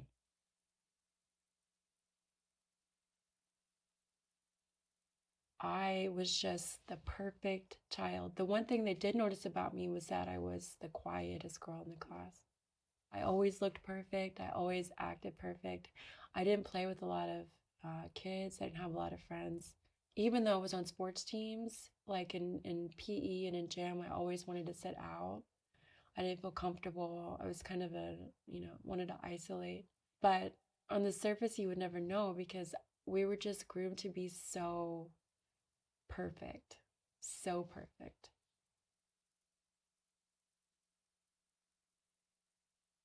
I began to really struggle with depression. There was no excitement or passion or desire for life in any sense. When we think of people who are depressed clinically, we think of dark rooms, and you come inside at 1 p.m. and there's someone sitting there who hasn't showered in 4 days, and there's beer bottles everywhere. And the picture of depression is not necessarily someone who's doing their best to live life. I don't think it diminishes from it. I don't think it makes the depression any less intensive because you're not surrounded by empty cans of beer. I wasn't myself. I had no desire to find joy or happiness or contentment in that moment.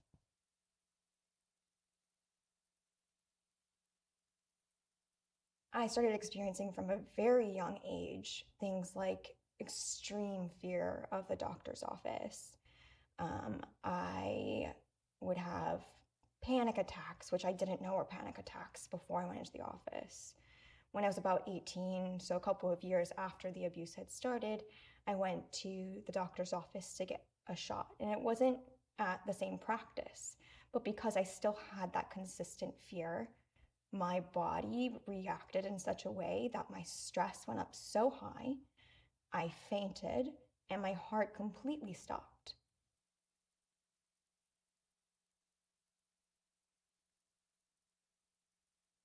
At some point after that, in my preschool, I started acting up and was getting in trouble a lot. And there was an incident between myself and another of the preschoolers that rang some red alarms for the preschool staff. If I felt someone was going to cause me harm, I would really fight them. Some of the fights I caused myself. And it was just like really simple misunderstandings. If it was like in my neighborhood, I would really fight someone, and bruises, cuts, scrapes, whatever it was, I was fighting.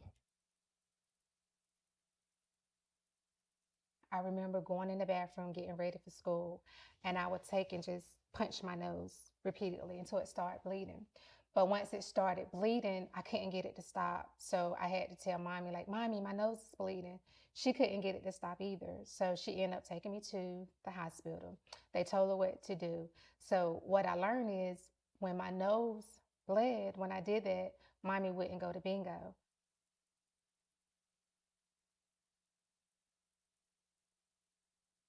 I was getting ready to graduate with honors and scholarships 4.0. 2 months before graduating, that's when he left. And that's when I lost it. And I just went berserk. I stopped going to school, started smoking pot.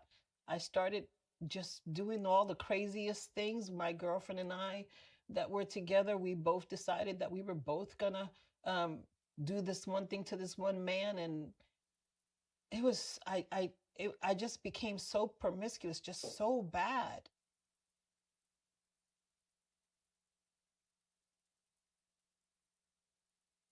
At first, it caused me to overeat, right, at 8 years old. And then I had all these disordered feelings and thoughts about my body, and I felt bad about the way I looked, and I had body dysmorphia, and that went on for a long time.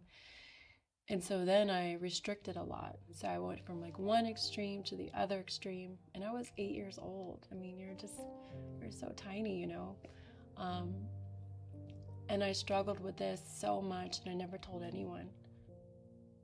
Other emotional and behavioral signs may include bedwetting in children who have previously outgrown it, bullying or being bullied, cruelty to animals, failing grades, setting fires, nightmares, running away, using sexual language, alcohol, or drugs at an early age, withdrawal. Those sudden emotional and behavior changes are very common signs of abuse. Physical signs are less so.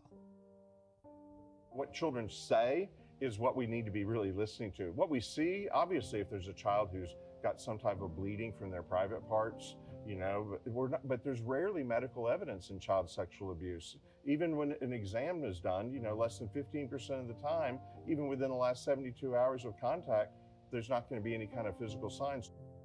When there are physical signs present, they may include bruises, bleeding, rashes, redness, swelling in the genital area, urinary tract infections, other problems like chronic stomach pain or headaches. If you find physical signs that you suspect are sexual abuse, contact law enforcement, your local child advocacy center, and/or your state hotline immediately. You can protect all children by being aware and vigilant of the signs of abuse.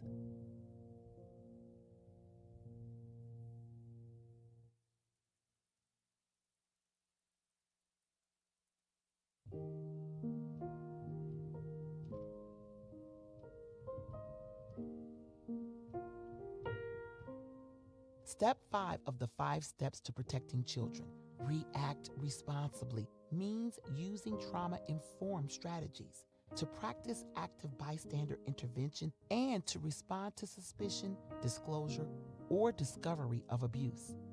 It also means immediately reporting suspected abuse to the relevant authorities. What does it mean to have a trauma-informed response?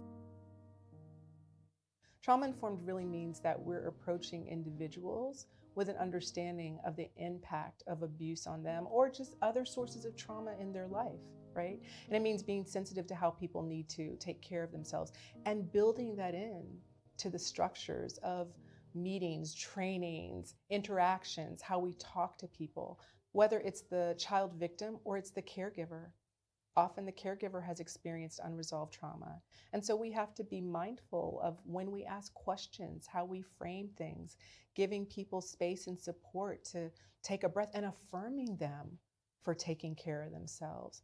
So trauma-informed has a lot of different ways that it shows up, but really what it comes down to is seeing people's humanity and being kind and being empathetic and being compassionate and remembering their pain. I prioritize, moments of connection, which are like high fives and really making sure that they know that I see them, but never crossing physical boundary lines. I never initiate hugs. If a dancer does initiate a hug with me, I side hug them. What if someone does cross a child's boundaries? How can you react responsibly? When you see someone crossing a child's boundaries, one way to intervene is to follow these 3 steps. Describe the behavior. Call attention to the inappropriate behavior or boundary violation. Set a limit. Calmly and directly indicate that the inappropriate behavior needs to stop and refer to the rule or policy that needs to be followed. Move on. Avoid making a dramatic scene or becoming emotional. Simply redirect behaviors to those that protect the child.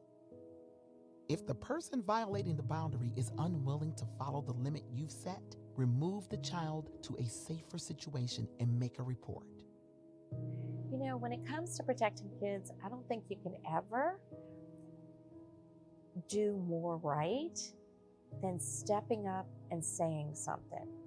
I have found more folks who regret not having said something after it comes out. But we see over and over that in almost every case that makes the headlines, there are brilliant, smart, caring individuals who encountered that case, who saw red flags and didn't step up. So it is always okay to step up and say something. If you feel something, if the hair on the back of your neck goes up, speak up. When intervening, you don't need to know the intentions of the person who has crossed the boundary. What's important is that you reinforce the boundary and ensure that the child is safe. It's okay if your intervention happens in front of others. In fact, setting limits in front of others creates a new norm in the environment. It assures children that you know what the boundary is and you will protect them.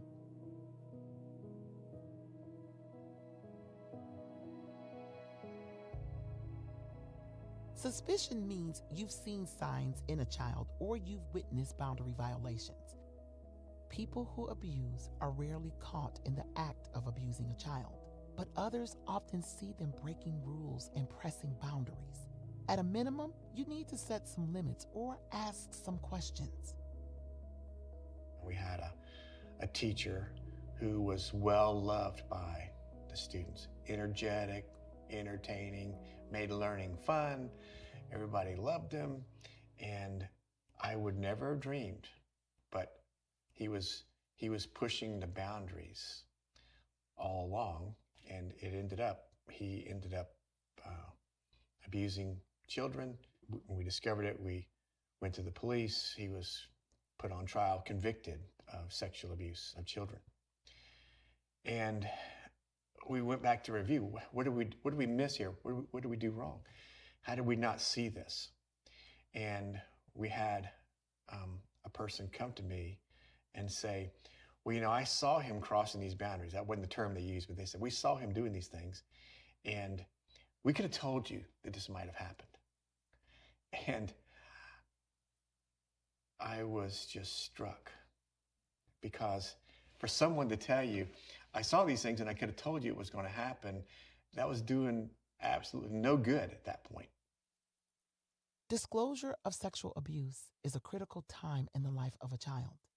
It's the moment when a child learns whether others can be trusted to stand up for them or whether they'll be sacrificed for others' comfort. Disclosure is a test of strength for families and communities. Mrs. Gray.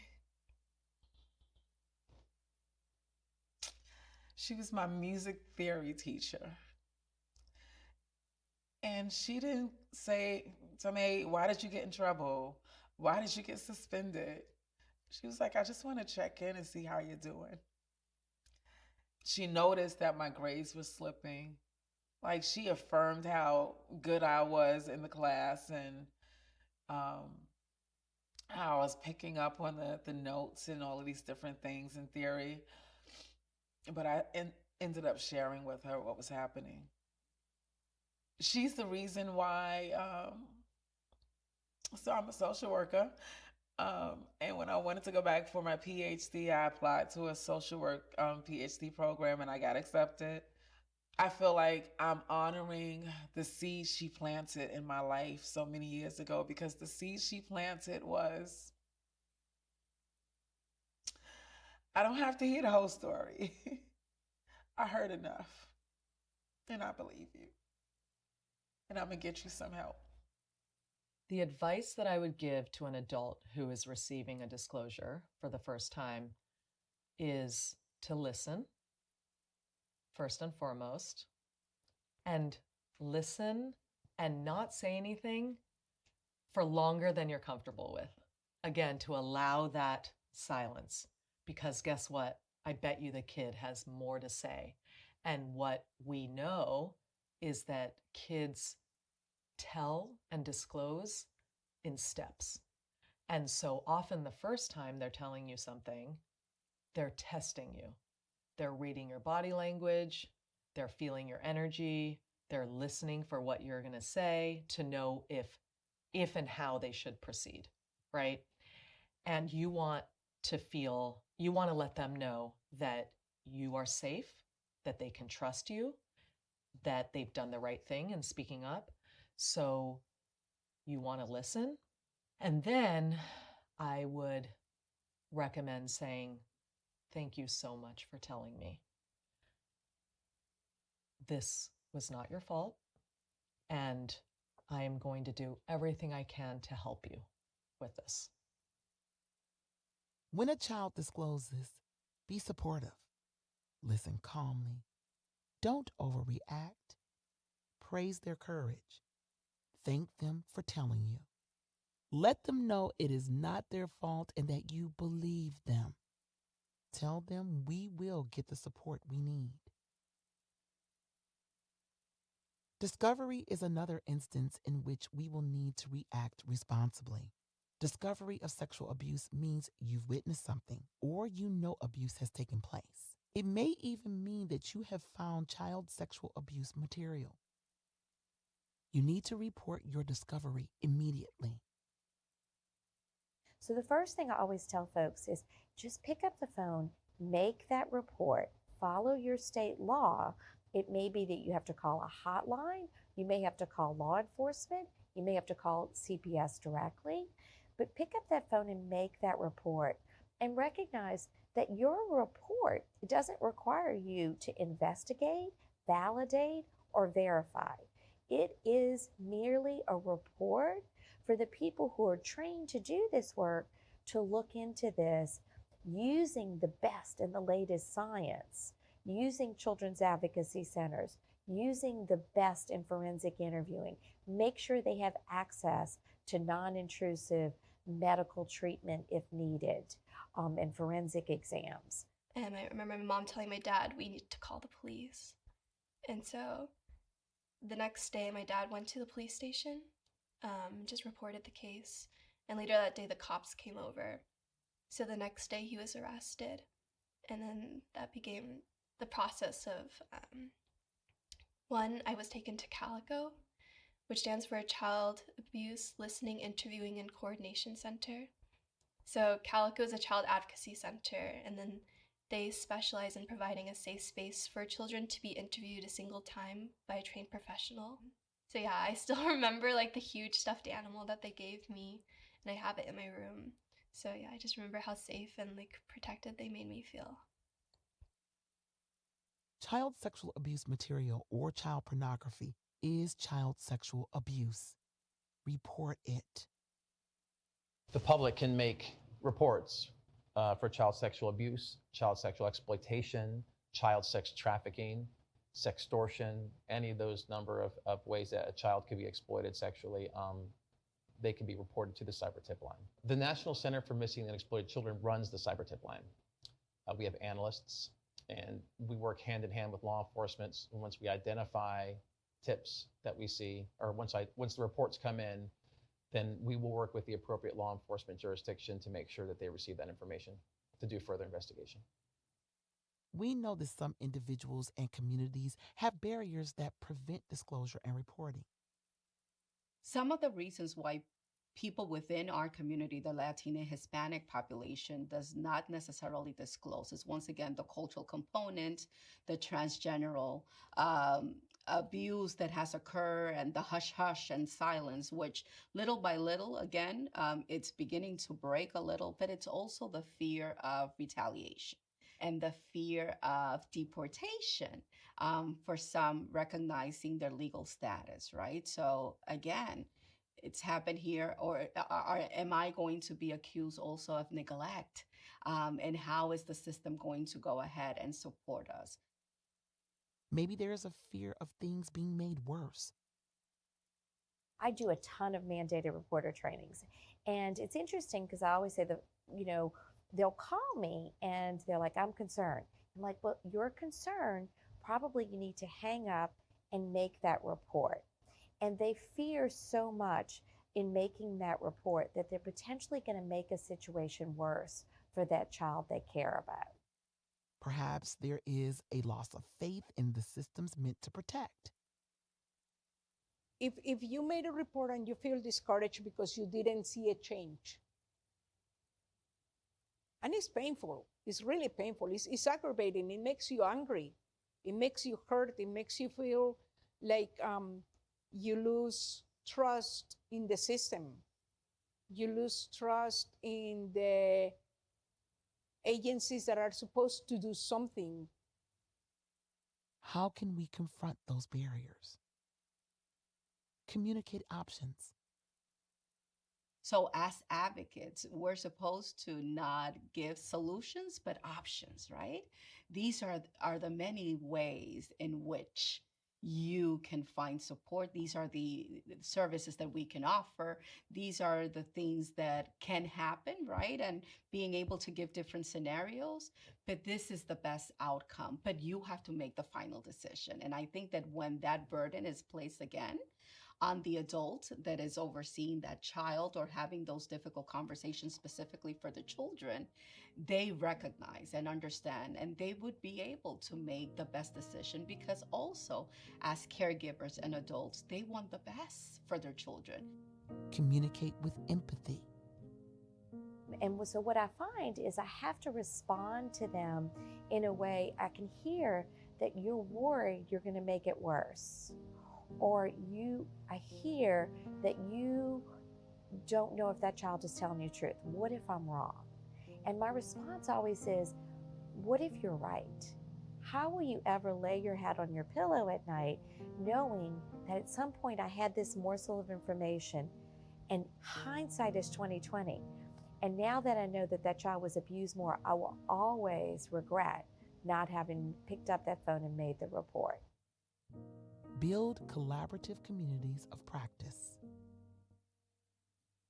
Collaboration is an art from either part, and it doesn't only have to be from the family and us as counselors or advocates. It also has to be even negotiating with law enforcement, negotiating with our community of practice, right? The experts, the multidisciplinary teams, the nurses, right? And the hospital. How are we having these conversations, understanding and respecting culture and race? Are you ready to safeguard the well-being of a child?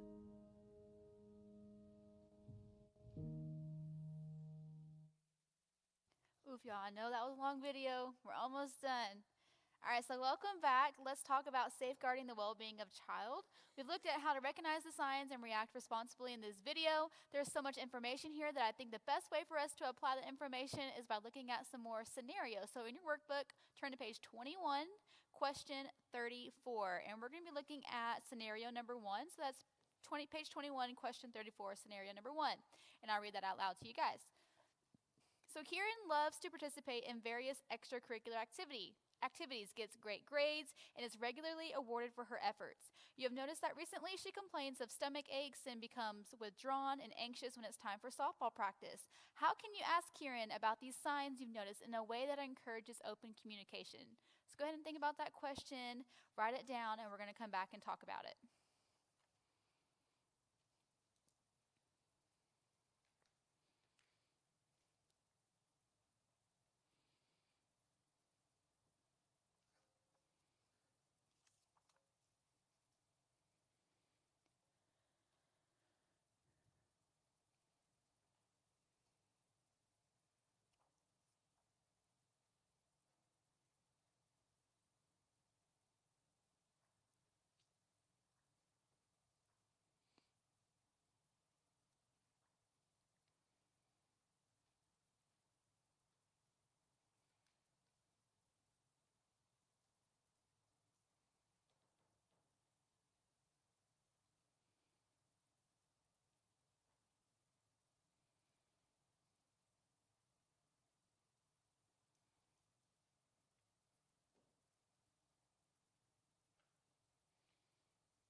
All right, would anybody like to share what they wrote down?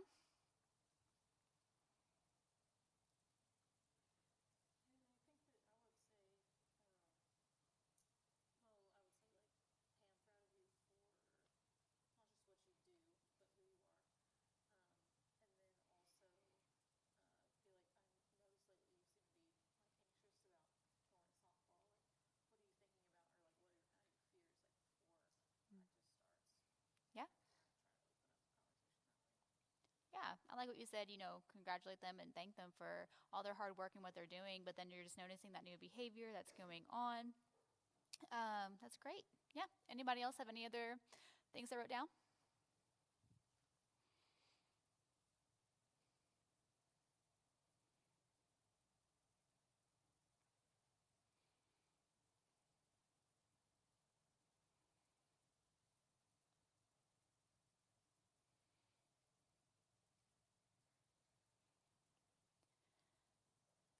So one big thing and one of the answers it likes to share is starting a conversation, and when you're talking to a kid, asking open-ended questions. You never want to put words into a child's mouth. So you never want to say, did your dad do X, Y, Z to you, right? Because then you're putting words into the child's mouth. And then if you report to the law enforcement, right, it's not really what the child said. Their story may change, and that can affect the long-term effects of like going to the trial and the kid testifying in court and things like that. So just asking those open-ended questions and not putting specific terms and feelings to them. You notice the behavior, you described it to them, and you can ask open-ended questions about it. And then just remind them, maybe it's your child that you notice these signs and symptoms in. We want our kids to come talk to us about things in our life, but it's hard talking to parents about things. And so identifying other safe adults that child can go to, right? They may not feel comfortable talking to you, but they may talk to somebody else about it, right? Which is great. All right, so thank you guys for responding. Now, what if you do get a disclosure? Look at question 35. When a child discloses sexual abuse, what are the most important ways for you to respond? And it really doesn't have to be sexual abuse in general. It could be any kind of abuse. So how should you be responding when a child discloses to you?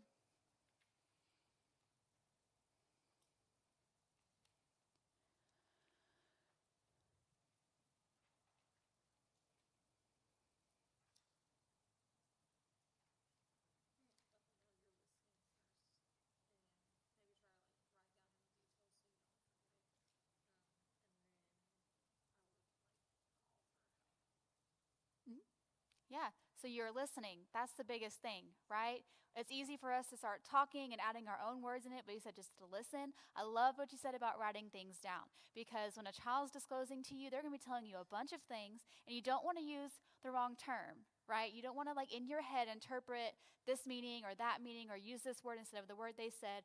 Write it down, right? Take the time to do that. It's very helpful if you can do that. And sometimes it can be very overwhelming. You never have to ask for help. You never have to ask for permission to do anything, but sometimes it's good to have support when you get a disclosure so you can all be on the same team and make sure that child's safe in your organization. Anybody else remember from the video about how to react responsibly? B? Yeah. Yeah.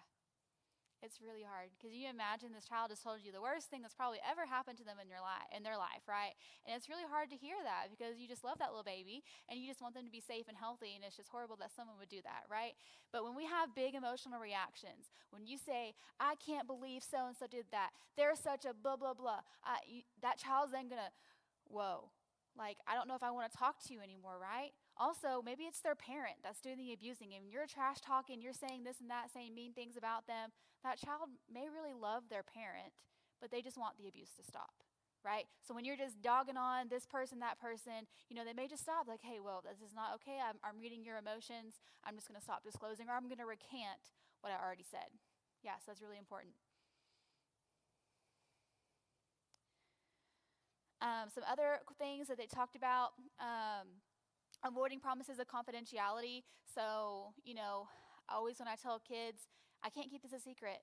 I'm going to make sure I tell somebody so that you can get the help that you need. And sometimes that kid's going to get really upset.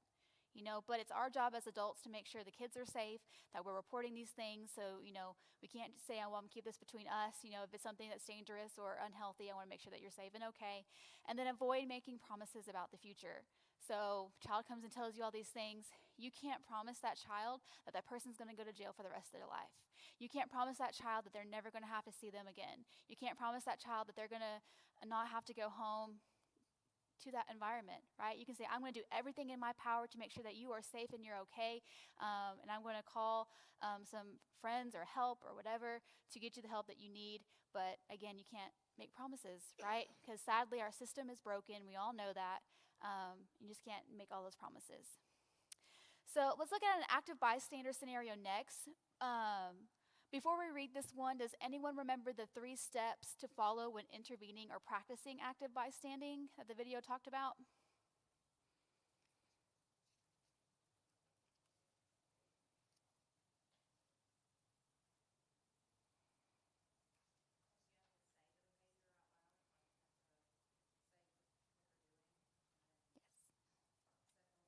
Yes.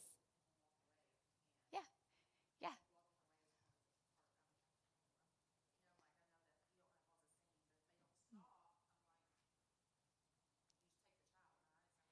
Yeah. We'll talk about it. Yeah, for sure. So it's going to go into that. So if the person continues to cross those boundaries, you definitely need to remove that child from that situation. We don't just walk away from it and you report it to the child abuse hotline or the authorities and stuff like that. Yeah, 100%. You got it just right. So it's describe the behavior, it's set the limit, and then we're moving on, walking away, however you want to say it. So turn to page 25 of your workbook, question 37. So page 25, question 37. And we're going to do scenario number 3. So it says, Lucero has weekly closed door one-on-one tutoring sessions with Mikal. How could we practice active bystanding? So I don't want you to get too hard on yourselves or try to think too hard. It's really not that hard. So just describe the behavior to me. Someone describe the behavior. How would you describe the behavior in the situation to the tutor? Don't overthink it. It's really, people get really weird about this. Yeah, exactly, right? Say, hey, I noticed you have your door closed while you're working with McCall, right? So how now can we set a limit in this situation? Leave the door open. Hey, can we move your tutoring session into the living room where it's more visible, right? Or to say hey, our policy prohibits one-on-one isolated interactions with children. I'll be popping in and out just to be checking in on you. The door will be open, right? Just setting that limit at that moment. And then how are we going to move on in the situation? How could we move on?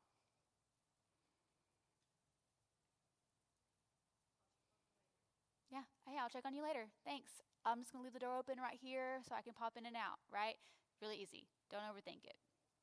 So what if we see a person continuing to cross boundaries with a child? What do we do then? So that was going to answer your question. Yes, we need to report it. So every person in the state of Texas is a mandated reporter, right? So you can be held accountable by law if you notice or have a suspicion of child abuse or child discloses to you and you don't say anything about it. I'm not sure on the laws in Alaska. There are federal laws against child abuse, right? So it's something that y'all can be doing research on, knowing what the child abuse, Texas has their child abuse hotline, Arkansas has their child abuse hotline. So what is that hotline for Alaska?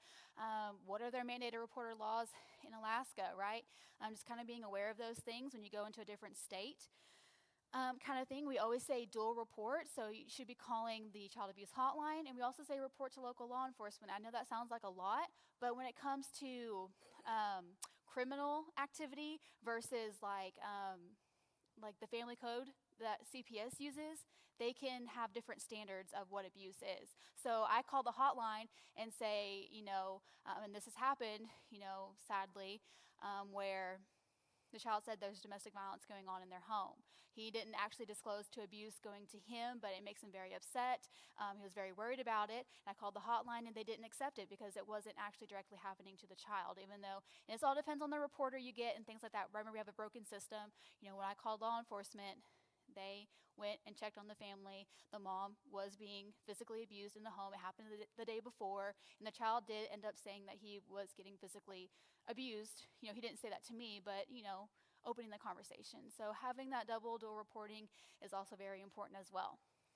All right, so I do want to strongly encourage you to fill out question 39 of your workbook before you end of the day. You don't have to do that right now. It just encourages you to do that. You can use your community resource sheet as a reference to it.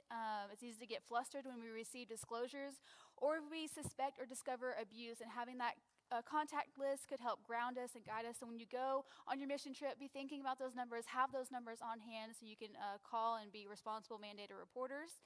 All right, so we're getting ready to land the plane. That's what the script says. We're landing the plane now. So we got one more video and then we're done. So bear with me, we're almost there. All right, I'm gonna play the final video now. It's about 6 minutes long.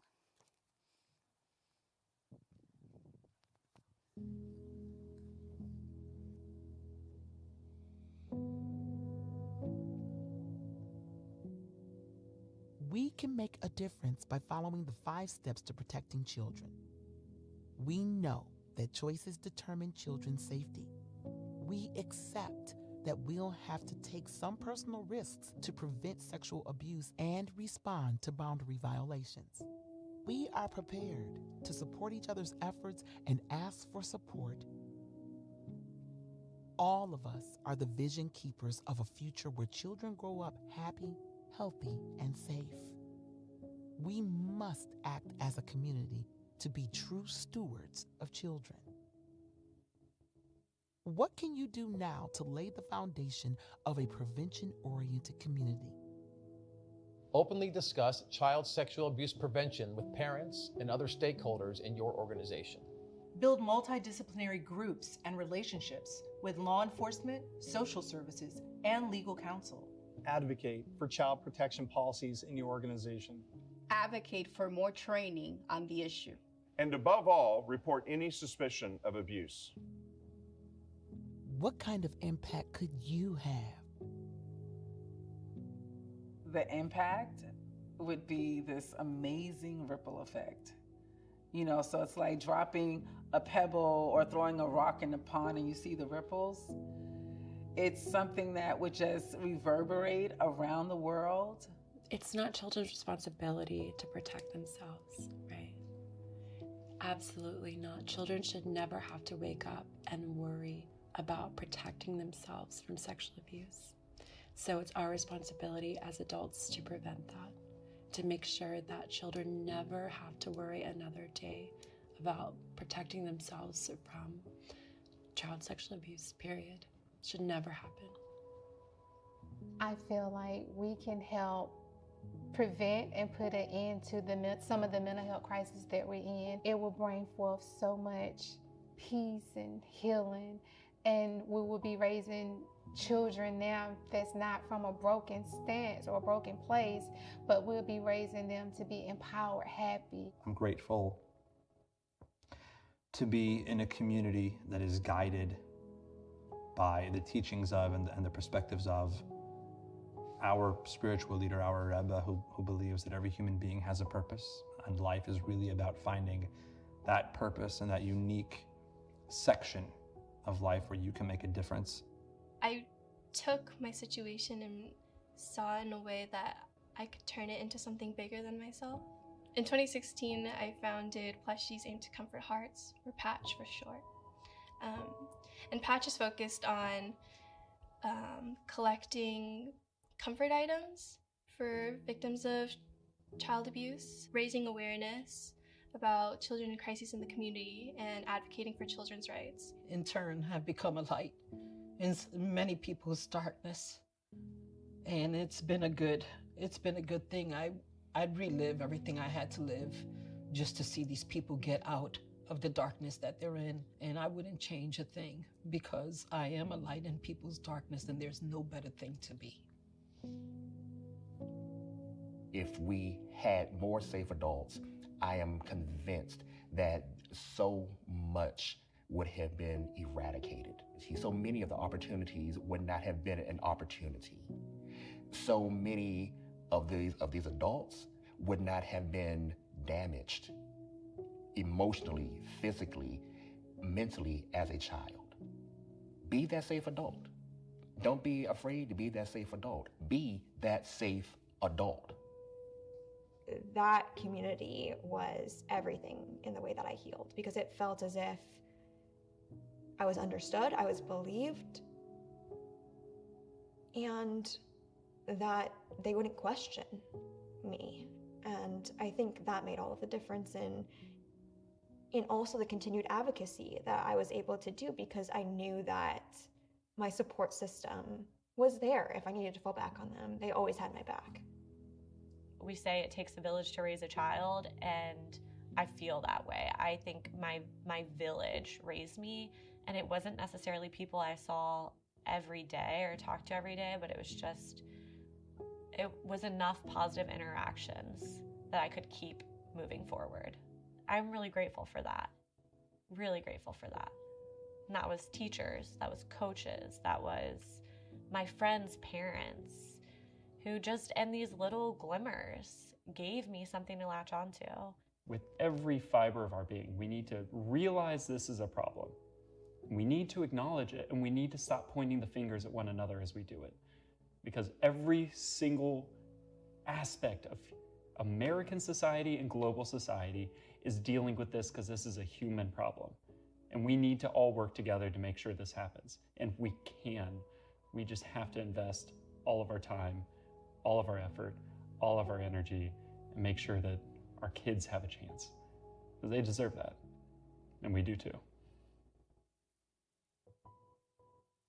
Are you ready to act to protect the children in your lives?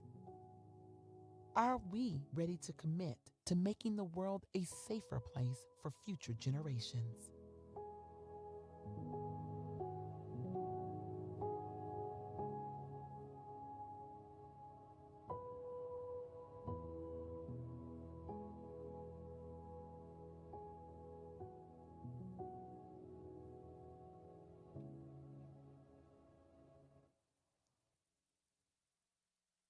Hello? Yeah, it's on. Okay. So we landed the plane. All right. To wrap up, consider at least one protective action that you can commit to taking in the next few days that'll help your community become more prevention oriented. And thank you all for coming here today to take this training. I really appreciate your thoughtful participation in our discussions and your willingness to continue conversations with others about child sexual abuse and the actions adults can take. So let's have this only be the beginning. And remember, nothing happens if you don't act. As you may have noticed, your workbook has additional questions and resources that we didn't cover. Help you take it home and use it to answer the questions for yourself. Your answers become your personal prevention plan. The more you invest, the less scary it is, and the more naturally you will start to protect children. Also, remember your community resource sheet, which has who to call if you suspect child has been abused or if you know someone who needs help. So please sure to look over that. And then you should be receiving a survey in an email and also your certificates. So if you don't get that in the next couple of days, please reach out to Miss Sarah, and she can reach out to me to make sure that, technology, we all love it, right? And yeah, I have some cards up here if y'all would like to take any of my business cards with my email address. If y'all have any questions, please feel free to ask me. Thank you guys so much. You guys are free to go home, and I wish you the best of luck on your mission trip. Thank you.